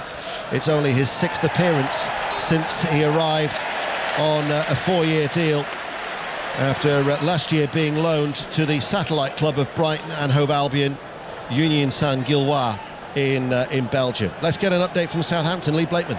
Southampton 1, Everton 2. Everton have gone close to making it 3 though. A Seamus Coleman cross met by a diving header from Onana just wide, and Shea Adams is just fired wide for Southampton down the other end. Lively game this. Southampton 1, Everton 2. Sheffield Wednesday are leading at Port Vale by 1-0. Blackburn Rovers are leading Millwall 2-0, and West Bromwich Albion have come from behind, and in the Championship at the Hawthorn they now lead Swansea City by 2-1. You're up to date with the goals as they go in on BBC Radio 5 Live. 66 minutes played. Liverpool, who were 2-0 down, now lead by 3-2. Full credit to Jurgen Klopp's side. Never panicked, or never seemed to panic. No, they never seemed to panic. They did need to settle down though, because I thought they panicked at the start. I thought they were rash with how they were playing. Very, very sloppy in what they were trying to do, and Brighton with a better side. This is a real test for Brighton now. They're 3-2 down, a little bit all over the place. Liverpool are now going to be calm. They're going to slow the game down, or they're going to drag Brighton onto them and counter-attack them. That's the voice of Steve Stone, former Nottingham Forest, Portsmouth, Aston Villa and England midfielder, who's with us here on BBC Radio 5 Live as Fabinho chips the ball forward, and out it goes for a goal kick as we will go to Selhurst Park. Crystal Palace, Chelsea, John Southall. 62 minutes played, Palace 1, Chelsea 1, evenly balanced this one. Chance for Chelsea, Kai Havertz right of the area, 2 players threw themselves at it to smother. Palace 1, Chelsea 1. Well, the fact of the day on 5 Live Drive was, I've forgotten about something, I think it was the first aquarium in the country, according to Tony Livesey, and Brighton's nickname before the Dolphins, I thought it was the Stingrays, but they used to be known as the Dolphins. Sorry, before the Seagulls they were known as the Dolphins. I had to squeeze that in, part of Fact of the Day every Friday with Tony Livesey. Certainly Brighton have been stung as far as today's concerned. 2-0 up, 3-2 down. Yeah, it's a terrible thing to say, but they scored too early. You did say that at the time, to be fair. You can't hang it, you just give them too much time. I mean, Brighton were terrific as well. I mean, they've continued to be really positive in everything they do. Cross comes in, Welbeck, who's had some chances. He'd made the run in towards the near post. He had a couple in the first half. Yeah. We talked about that chance that he should have scored in the second half when they had that good spell, didn't they? Well, if it's a Liverpool player, it's in the back of the net. Firmino's been really cool in front of the goal. He's been calm, and he's taken his two goals really well. Well, Welbeck's probably snatched at a couple of them, especially the chance where it came across his left foot from across from the left-hand side. And that's the difference at the top level. When you pay your money, you get the top strikers, and they'll be the difference. Brighton are still in this. There's no doubt about it. Brighton are still in this. You know, Liverpool have now slowed the game down. The crowd's quieting down. But Brighton will keep going, doing what they're doing, and they'll get chances. There's no doubt about that. They'll get another chance. But we talked before about the need for Liverpool not to drop any more points, and they've come from 2-0 down, now leading by 3-2, looking to extend their unbeaten run at home in the Premier League to 27. But Brighton, as Steve says, still in it.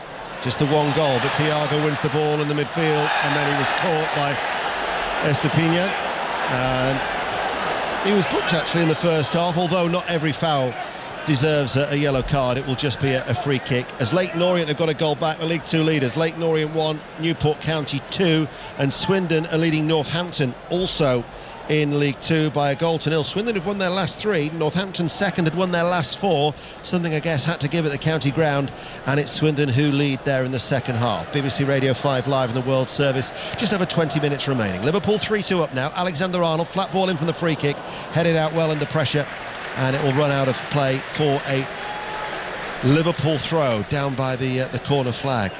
Amazing how the atmosphere now that Liverpool are leading 3-2, all that frustration has just disappeared. It's like there's a relaxed nature feel about Anfield now in this second half. Well, there is, because they're in control, but what they've got to be wary of is just switching off, is just trying to run the clock down.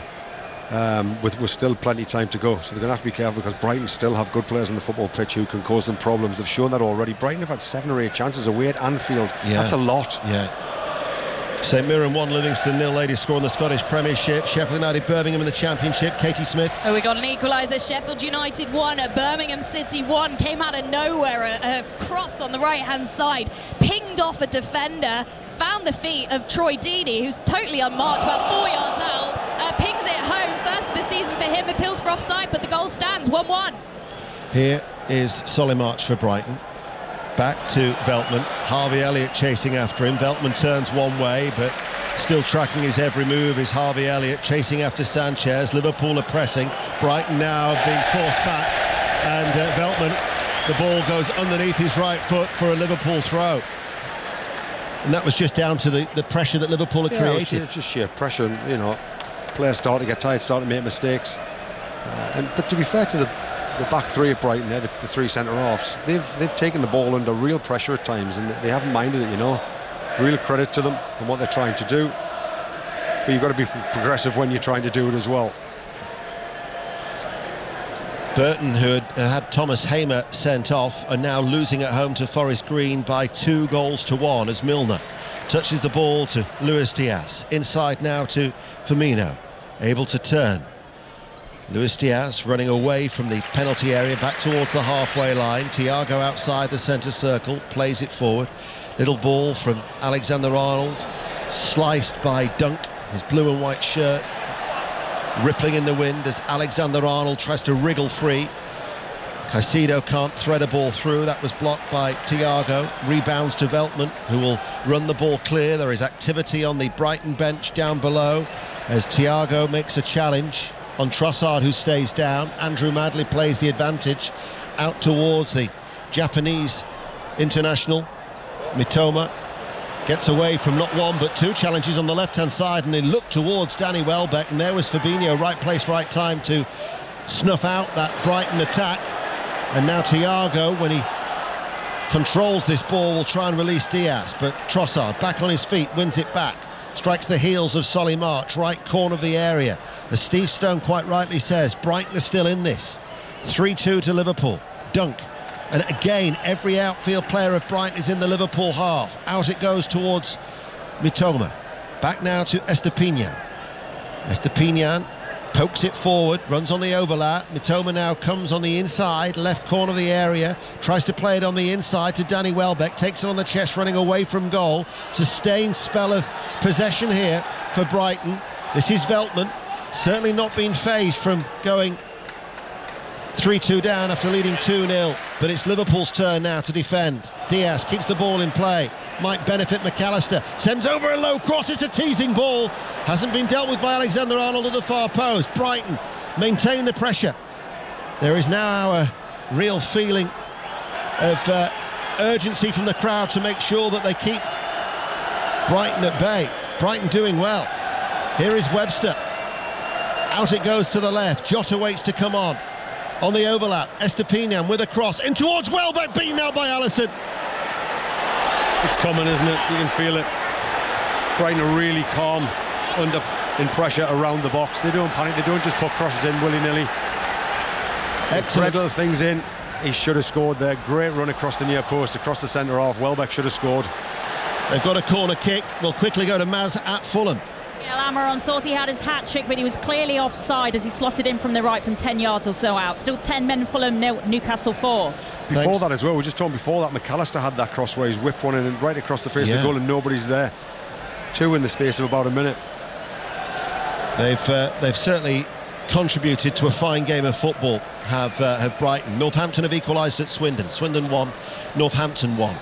West Brom 2, Swansea 2 is now a latest score in the Championship. Corner kick to Brighton though over on that far side. March with the outswinger, headed out by Van Dijk. Jota waits to come on. Salah goes into a shoulder barge, 50-50 with Caicedo. Now will look to try and outstrip Caicedo, uses his strength. Estepinian in the end comes across to stop the run of the Egyptian, who, despite not getting on the score sheet, has been a constant thorn in Brighton's side. He's been terrific, hasn't he? So now he's occupying 2 and 3 defenders every time the ball goes out to him. So then he just slides it to somebody else. I think what's been the difference for Liverpool is them having 2 threats. Diaz has been really good on this side as well, occupying the defenders. And then they've switched the play out to Salah. Trent Alexander-Arnold's got forward and delivered great balls into the box. And Firmino, who's now coming off, has actually played really well, dropping off into those little holes. Well, Firmino's coming off. He's 31 tomorrow. He won't mark his birthday with a hat-trick, but his 2 goals have certainly contributed to Liverpool from coming from 2-0 down. And a lovely ovation for Adam Lallana, a former Liverpool player. Jurgen Klopp fulsome in his praise for Adam Lallana as he returns to face his former side. and he has come on to the field of play. Who was it who went off? I'll have to try and find out details of that, but Lallana is on. Meanwhile, let's get an update with the rugby. James Burridge. 2 more tries for Saracens. The first from Elliot Daly, absolute peach in the corner, beating 3 defenders to touch it down, converted by Farrell. Then Theo McFarlane, who has been explosive, dynamic. He's been a real menace for Saracens today. One of the signings, one of their best signings really down the years. He's been brilliant today. So 2 tries in the last 10 minutes. And this is a chastening performance for Leicester, the champions. They are down here, 44 points to 18. Corner kick for Liverpool. It was Estepinian who's gone off. Corner kick for Liverpool. 3-2 they lead. Only partially cleared. Helped further away by Mitoma. And now played out by Elliott to an unmarked Salah. Salah clips the ball into the penalty area. Luis Diaz was peeling himself. The acrobatic effort headed away then by Dunk inside his 6-yard area. As it comes out to Luis Diaz down by the corner flag. Ipswich 2, Portsmouth 1, Rochdale 1, Doncaster 2. Exeter 1, Bristol Rovers 1 are all latest scores elsewhere in the Football League, and St Mirren are down to 10 men according to my computer screen. Ayunga has been sent off as they are still leading Livingston by 1-0. Talking of that goal, it was at Ipswich. Sahel Sahi. Yeah, Freddie Ladapo with his first touch in, a lovely finish from inside the penalty area. Ipswich on top. They lead Portsmouth by 2-1. Millwall have got a goal back at Ewood Park. Blackburn 2, Millwall 1. We've got 13 minutes remaining. A game that is still very much alive, Steve Stone. Yeah, it's so in the balance. You can just feel that Liverpool now are trying to press, and Brighton are still trying to play their way out. They're still going to be brave. They're still going to try and get McAllister and Trossard in them little pockets and get turned, and Welbeck running off the back of them. If they could just take one of those chances when they get in the counter-attack. Welbeck's had a couple of really, really good chances, which he should do better when he looks back on, he thinks. Especially one in the first half as well. He had one-on-one. If he could finish one of those off, he actually this game could probably be a fair if it was a draw. Yes, I would say that looking at it now. Liverpool don't deserve to win this game, but they do because they're 3-2 in front. Here is Luis Diaz running back. Thiago on the halfway line. Diagonal ball played forward by Elliott to Jota. Takes it off his chest, runs into the penalty area, and Dunk running back takes it away off his toes and runs it behind for a corner kick to Liverpool. Liverpool 3, Brighton 2, Bournemouth, Brentford still goalless, Crystal Palace 1, Chelsea 1, Fulham down to 10 men 0, Newcastle United 4, Southampton 1, Everton 2. After the corner kick, in fact we can go there now, there's a stoppage in play. We've got commentary after Sports Report, West Ham Wolves at 5:30, Michael Brown joining Conor McNamara, who has the team news. And the main team news for West Ham is that Mikel Antonio is on the bench. He was late back from international duty, but it's Gianluca Scamacca who gets the nod to start today. Only a second Premier League start for the Italian. Craig Dawson returns to the defence, and Maxwell Cornet is preferred to Fornals out wide. One enforced change for Wolves. Nelson Semedo comes in for the suspended Nathan Collins. Thank you, Connor. 6:06 will follow with Chris Sutton and Robbie Savage. 08085909693. Goal at Reading in the Championship, Aaron Paul. 3, Huddersfield 0. Points wrapped up, and it's Yakou Mete, the substitute, who's tapped home after some calamitous defending from Huddersfield. Tom Ince with the ball down the middle, and there seemed to be confusion between the defender and the goalkeeper, and there was Mete just following the ball and tapping it past Lee Nichols. Reading 3, Huddersfield 0. Trossard is still getting treatment. Brighton are going to be making a change. Tariq Lamptey is going to be coming on. Tomorrow's 5 Lives Premier League Sunday. Manchester City, Manchester United from 2. John Murray and Jonathan Woodgate, to be followed by Leeds United, Aston Villa at 4:30. The Monday Night Club on Monday with Mark Chapman from 7. We're back at Anfield on Tuesday night for the Champions League, Liverpool Rangers, and then down to Stamford Bridge on Wednesday, Chelsea against Milan. Trossard waits to come back onto the field of play. Goal at Portman Road, Sahel Sahi. An equaliser, and from the penalty spot, the second of the afternoon, Colby Bishop once again. Ronan Curtis brought down. Colby Bishop wasn't going to miss. It's Ipswich 2, Portsmouth 2. Looking to maintain their unbeaten start to the season for Danny Cowley's side for Pompey. Corner kick's been taken. Liverpool leading 3-2. Matip central position, plays it forward, edge of the area. Solly March turns inside his penalty box and clears left-footed. So March now with Estupiñán going off. has gone over towards that left-hand side. Let's get an update from Selhurst Park. John Southall. Crystal Palace 1, Chelsea 1. Both sides have exchanged chances for Palace. Sahara marked 16 yards out straight at Kepa, and Mason Mount has dragged a shot wide for Chelsea. Broja is on for the away side. Palace 1, Chelsea 1. Here now coming forward are Brighton with Lallana caught in possession. He turns and plays the ball out towards March. I notice actually they've gone to a flat back four now, haven't they, Brighton? Yeah, well, they're trying to change it where they've got the two sitters and they're getting three behind Liverpool's midfield too. They're just trying to push more men forward. Here is Salah wriggling away from Caicedo, level with the penalty area just in from the right touchline. Ball played by Webster, rebounds off the shins of Jota, and out it goes for a goal kick. Yeah, they've gone to a 4-2-3-1, trying to get more players behind Fabinho and Thiago, trying to cause them problems that way, trying to change the shape, which is normal for Brighton. They would do this within a game. A couple of scores in the Scottish Premiership. Ross County 0, Hibs 2. Dundee United have got a goal back. Dundee United 1, St Johnstone 2. Elliott to Salah. Salah slips inside the penalty area. Tries to get away from March. The referee has said that Salah must have handled the ball there, and as he was on the ground, it'll be a free kick to Brighton. We have 8 minutes of normal time remaining. Any sign of a goal at Bournemouth? Jonathan Oberend. Well, possibly. It's still 0-0, but Brentford have a free kick right on the edge of the penalty area. Central position. Ivan Toney fouled. The wall is lining up. I'm not sure whether Neto can see through it at all. Toney might fancy his chances of scoring here direct, as he did against Leeds 2 matches ago for Brentford. Still 0-0. Here comes Ivan Toney. Chips it. It's deflected over the bar. Behind for a corner. Bournemouth 0, Brentford 0. Goal at Cambridge. Charlie Slater. It's left. Cambridge 0, Derby 2. James Collin has his second and Derby's second of the afternoon. Brilliant finish in at the near post after an excellent through ball from Max Bird. Great start to life under Paul Warne. Derby 2 up at Cambridge. Before today, they were yet to win or score away from home in League One, Derby County, so that's a good start for Paul Warne since he took charge. Whilst you've been away, you've not missed any of the action. Liverpool 3, Brighton 2, here at Anfield. 7 minutes of normal time remain. Another goal at Ipswich. Sahel.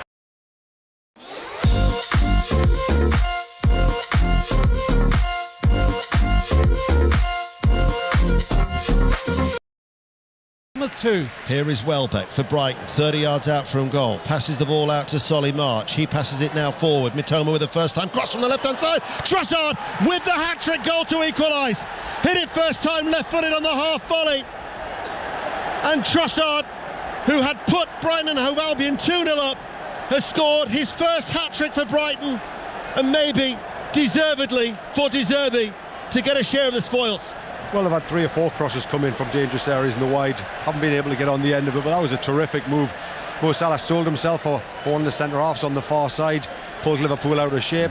Welbeck comes off, gets a little turn, plays out wide, ball goes in the box, and the amount of bodies Brighton had in the box, it's quite incredible. 4 or 5 in the box away at Anfield trying to score a goal. Manager changed his shape, nice and brave, went to a 4-2-3-1, definitely paid off.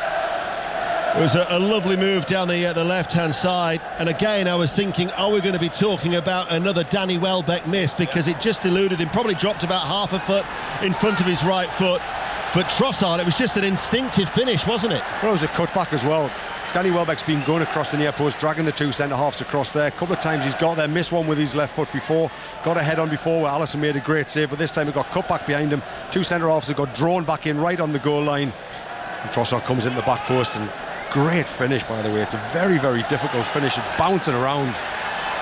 And Brighton deserve it. We spoke about, we talked about 7 or 8 chances first half. They've had 4 or 5 really good opportunities to put the ball in the box where they've missed the opportunity to get a connection on it. And Liverpool probably haven't had as many chances as Brighton throughout the whole of the game. It's his 4th hat-trick of his career, as the ball is up to Luis Diaz. Goes to ground under a challenge from Veltman. Veltman tells him to get up. He was very tight behind him, but the referees waved it away. Meanwhile, there's an attack on there for Brighton. Matoma around the back. It was just too far ahead of him by Danny Welbeck. His last hat-trick actually was for Genk against Bruges in 2018 for Leandro Trossard. We said earlier today it's the first time that he's scored more than 1 in a game for Brighton, as Tariq Lamptey, who'd been waiting to come on, then looked as if that substitution wasn't going to happen, and now he's going to be coming back on after all. with 5 minutes remaining, and we're back at 3-3. Yeah, I think it's Trossard that might be coming off as well. I'm sure he was struggling with cramp before that when Lamptey was warming up, and he was due to come off. Burton 2, Forest Green 2 is the latest score. Lamptey will give them pace as well down this right-hand side. He'll give them real pace.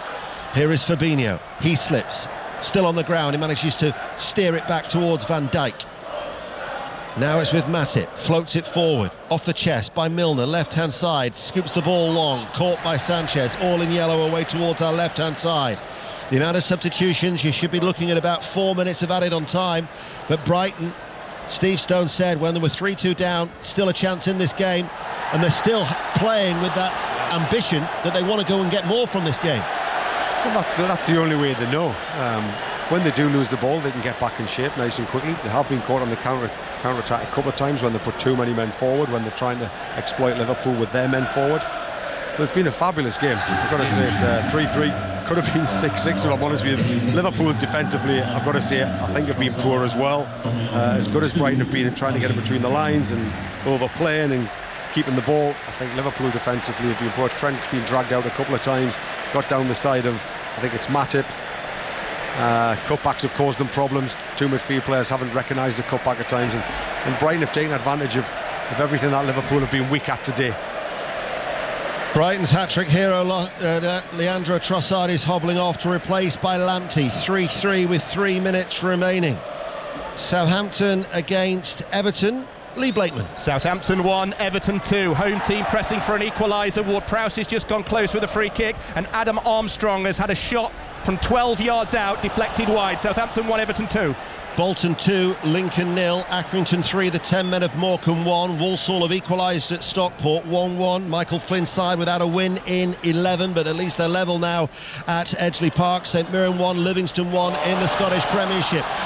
Liverpool are attacking with Salah out towards Jota, the substitute. Diaz ahead of him. Diaz in towards the penalty area, dives at it. Veltman on the cover, thwarts him, and it's picked up by Sanchez. Goal at Rotherham in the Championship. Betty Glover. It's Rotherham 0, Wigan 2. Very, very deserved after a really good chance from James McLean that went over the bar. This came from the corner. It was swung in, and Tom Naylor got his head to it for the second. It's Rotherham 0, Wigan 2. Wigan unbeaten away from home in the Championship this season. A red card at Celtic. Conor McLaughlin. It is unusually for the captain, Celtic captain, that is Callum McGregor. To be fair, he didn't really have a lot of opportunity to do anything else. He was brought down Connor Shields, who would have been one-on-one with Joe Hart, the goalkeeper, and he was sent off for his troubles. It's Motherwell Celtic 2, Motherwell 1. And I can also tell you that Stevenage now leading at Crawley by 2-1. I'm yet to rattle through all of the scores as Nunez is waiting to come on for Liverpool late on in this game. Jurgen Klopp just standing by his side. 3-3 for what has been a very entertaining game of football. Little flick there by Alexander Arnold, who was booked earlier. Elliott with a cross, downward header by Dunk. Struck the hand of Salah, and that will be a free kick to Brighton. So latest scores in Scotland: Rangers won earlier 4-0 at Hearts, Aberdeen lead Kilmarnock 4-1, Celtic 2, Motherwell 1, Dundee United 1, St Johnstone 2, Ross County 0, Hibs 2, St Mirren 1, Livingston 1. Thiago is the player who's going to be coming off for Nunez. The full-time score in League 2 was Harrogate Town 1, Bradford City 2. Mark Hughes' side unbeaten in 7. Andy Cook on the score sheet again to take his tally to 12 for the season. Wimbledon 2, Colchester 1, a latest score. Carlisle 0, Crewe 0, Crawley 1, Stevenage 2, Gillingham 0, Sutton United 0, Leyton Orient the leaders 1, Newport County 2, Rochdale 1, Doncaster 2, Salford and Grimsby 1-1, as is Stockport and Walsall. Swindon 1, Northampton 1, Tranmere lead Barrow by a goal to 0. League 1 and the Championship to follow. We're about to find out how much stoppage time, and still this game could go either way, Steve. Oh, definitely. I mean, Liverpool a couple of times there, just a little break and they're on the counter-attack. Brighton are still trying to play their way through them, still switching it around the back, dropping it into a 4 and a 5 at times, and being really brave with what they're trying to do. And they've done that all afternoon. They thoroughly deserve to be still in this game. Here is Alexander Arnold. The goal at Fulham, Maz Farouki. Consolation goal for Fulham. Bobby D called over Reed scoring it, but yes, this game's still well out of sight. 10 men Fulham 1 now, Newcastle 4. All eyes on the fourth official. Luis Diaz meanwhile attacks left-hand side, level with the penalty area, does the little step over, comes inside. Fabinho 30 yards out from goal. Welbeck with the foul, and Fabinho quickly goes to ground. Danny Welbeck pleads his innocence, and it was a cheap foul, wasn't it? Welbeck's used his body just to try and get across Fabinho, to try and get the ball, and he's felt him and he's went to ground, and this is an opportunity. It is an opportunity. It's Alexander-Arnold territory. It's a central position. It's a shade over 30 yards out from goal. Alexander-Arnold getting a feel for the ball at the moment. 3-3 here on BBC Radio 5 Live and the World Service. Alexander-Arnold in front of the Anfield Road end, 3-4 steps back, eyeing it up. There are 3 in the wall just on the edge of the D. Alexander-Arnold now runs up right-footed. Oh, just wide. In fact, Sanchez has got something on that. Very good save from Sanchez, just diving away to his right, because that was dropping. Well, it looked like Arnold was going to try and play it over the wall. He's reversed it back across himself. The keeper stood still, and then he's dived late and got a great touch on it around the post. We're into 5 minutes of added on time here on BBC Radio 5 Live. 3-3 in front of the travelling support. The Anfield Road end, for those of you who know Anfield. Alexander-Arnold to take the corner kick on the Liverpool left. Up in the air it goes. Scrappy, Matip, downward header, couldn't get any connection. Cleared by Solly March. Latest scores in League One: Accrington 3, Morecambe 1, Bolton 2, Lincoln 0, Burton 2, Forest Green 2, Cambridge 0, Derby County 2. As Allison plays the ball out towards that right-hand side. Charlton 1, Oxford 1, Cheltenham 2, Shrewsbury 0, Exeter 2, Bristol Rovers 2, Fleetwood 0, Barnsley 1, Ipswich 3, Portsmouth 2, MK Dons 1, Peterborough 3, Sheffield Wednesday still leading at Port Vale by a goal to 0, Wickham 0, Plymouth 1. They're the latest scores as Alexander-Arnold hits a long ball. Sports Report on the way. The results and the reaction with Mark Chapman. Liverpool win the ball back after Brighton couldn't hold on to it. Elliott towards Milner. Milner running forward. Brighton have everybody back behind the ball at the moment as the ball is played forward. Fabinho. We're into the 3rd minute now of stoppage time. Elliott with the cross, the header from Nunez, up, dropping, out it goes. It'll be a goal kick.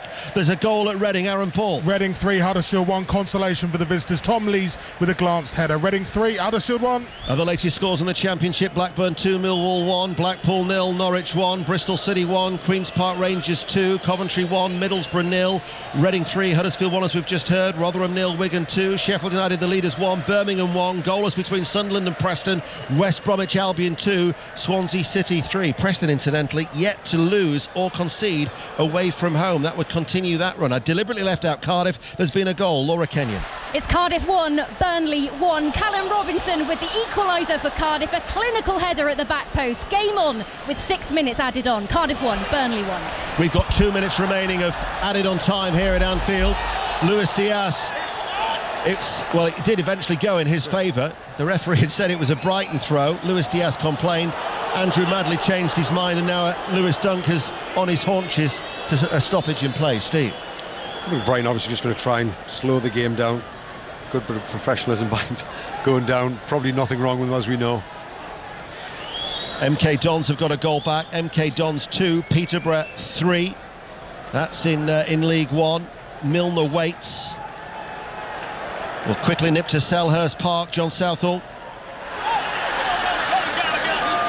unable to get to John at this stage as Fabinho play back underway here at Anfield. 60 seconds remain. Sports Report coming up with Mark Chapman as March lets that ball bounce and runs it safely out of play for a throw. There's now been a goal at Selhurst Park. John Southall. And have Chelsea nicked this? Palace 1, Chelsea 2. Conor Gallagher, former Palace player, 20 yards out on the left, has just curled an absolute beauty into the top right hand corner. He didn't celebrate. Palace 1, Chelsea 2. Gillingham have got a late goal at Priestfield. Gillingham 1, Sutton 0. Gillingham without a win in 10 before today. We're inside the last 60 seconds and there's a feeling of resignation around Anfield now, Steve Stone. Well, there is, yeah. I don't think Liverpool have done enough overall to say they should definitely win the game.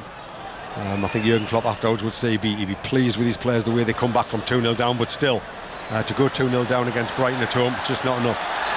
Nunez fouls Veltman, according to referee Andrew Madley, much the frustration of the home support as those Brighton fans are beginning to celebrate in the away section here at Anfield.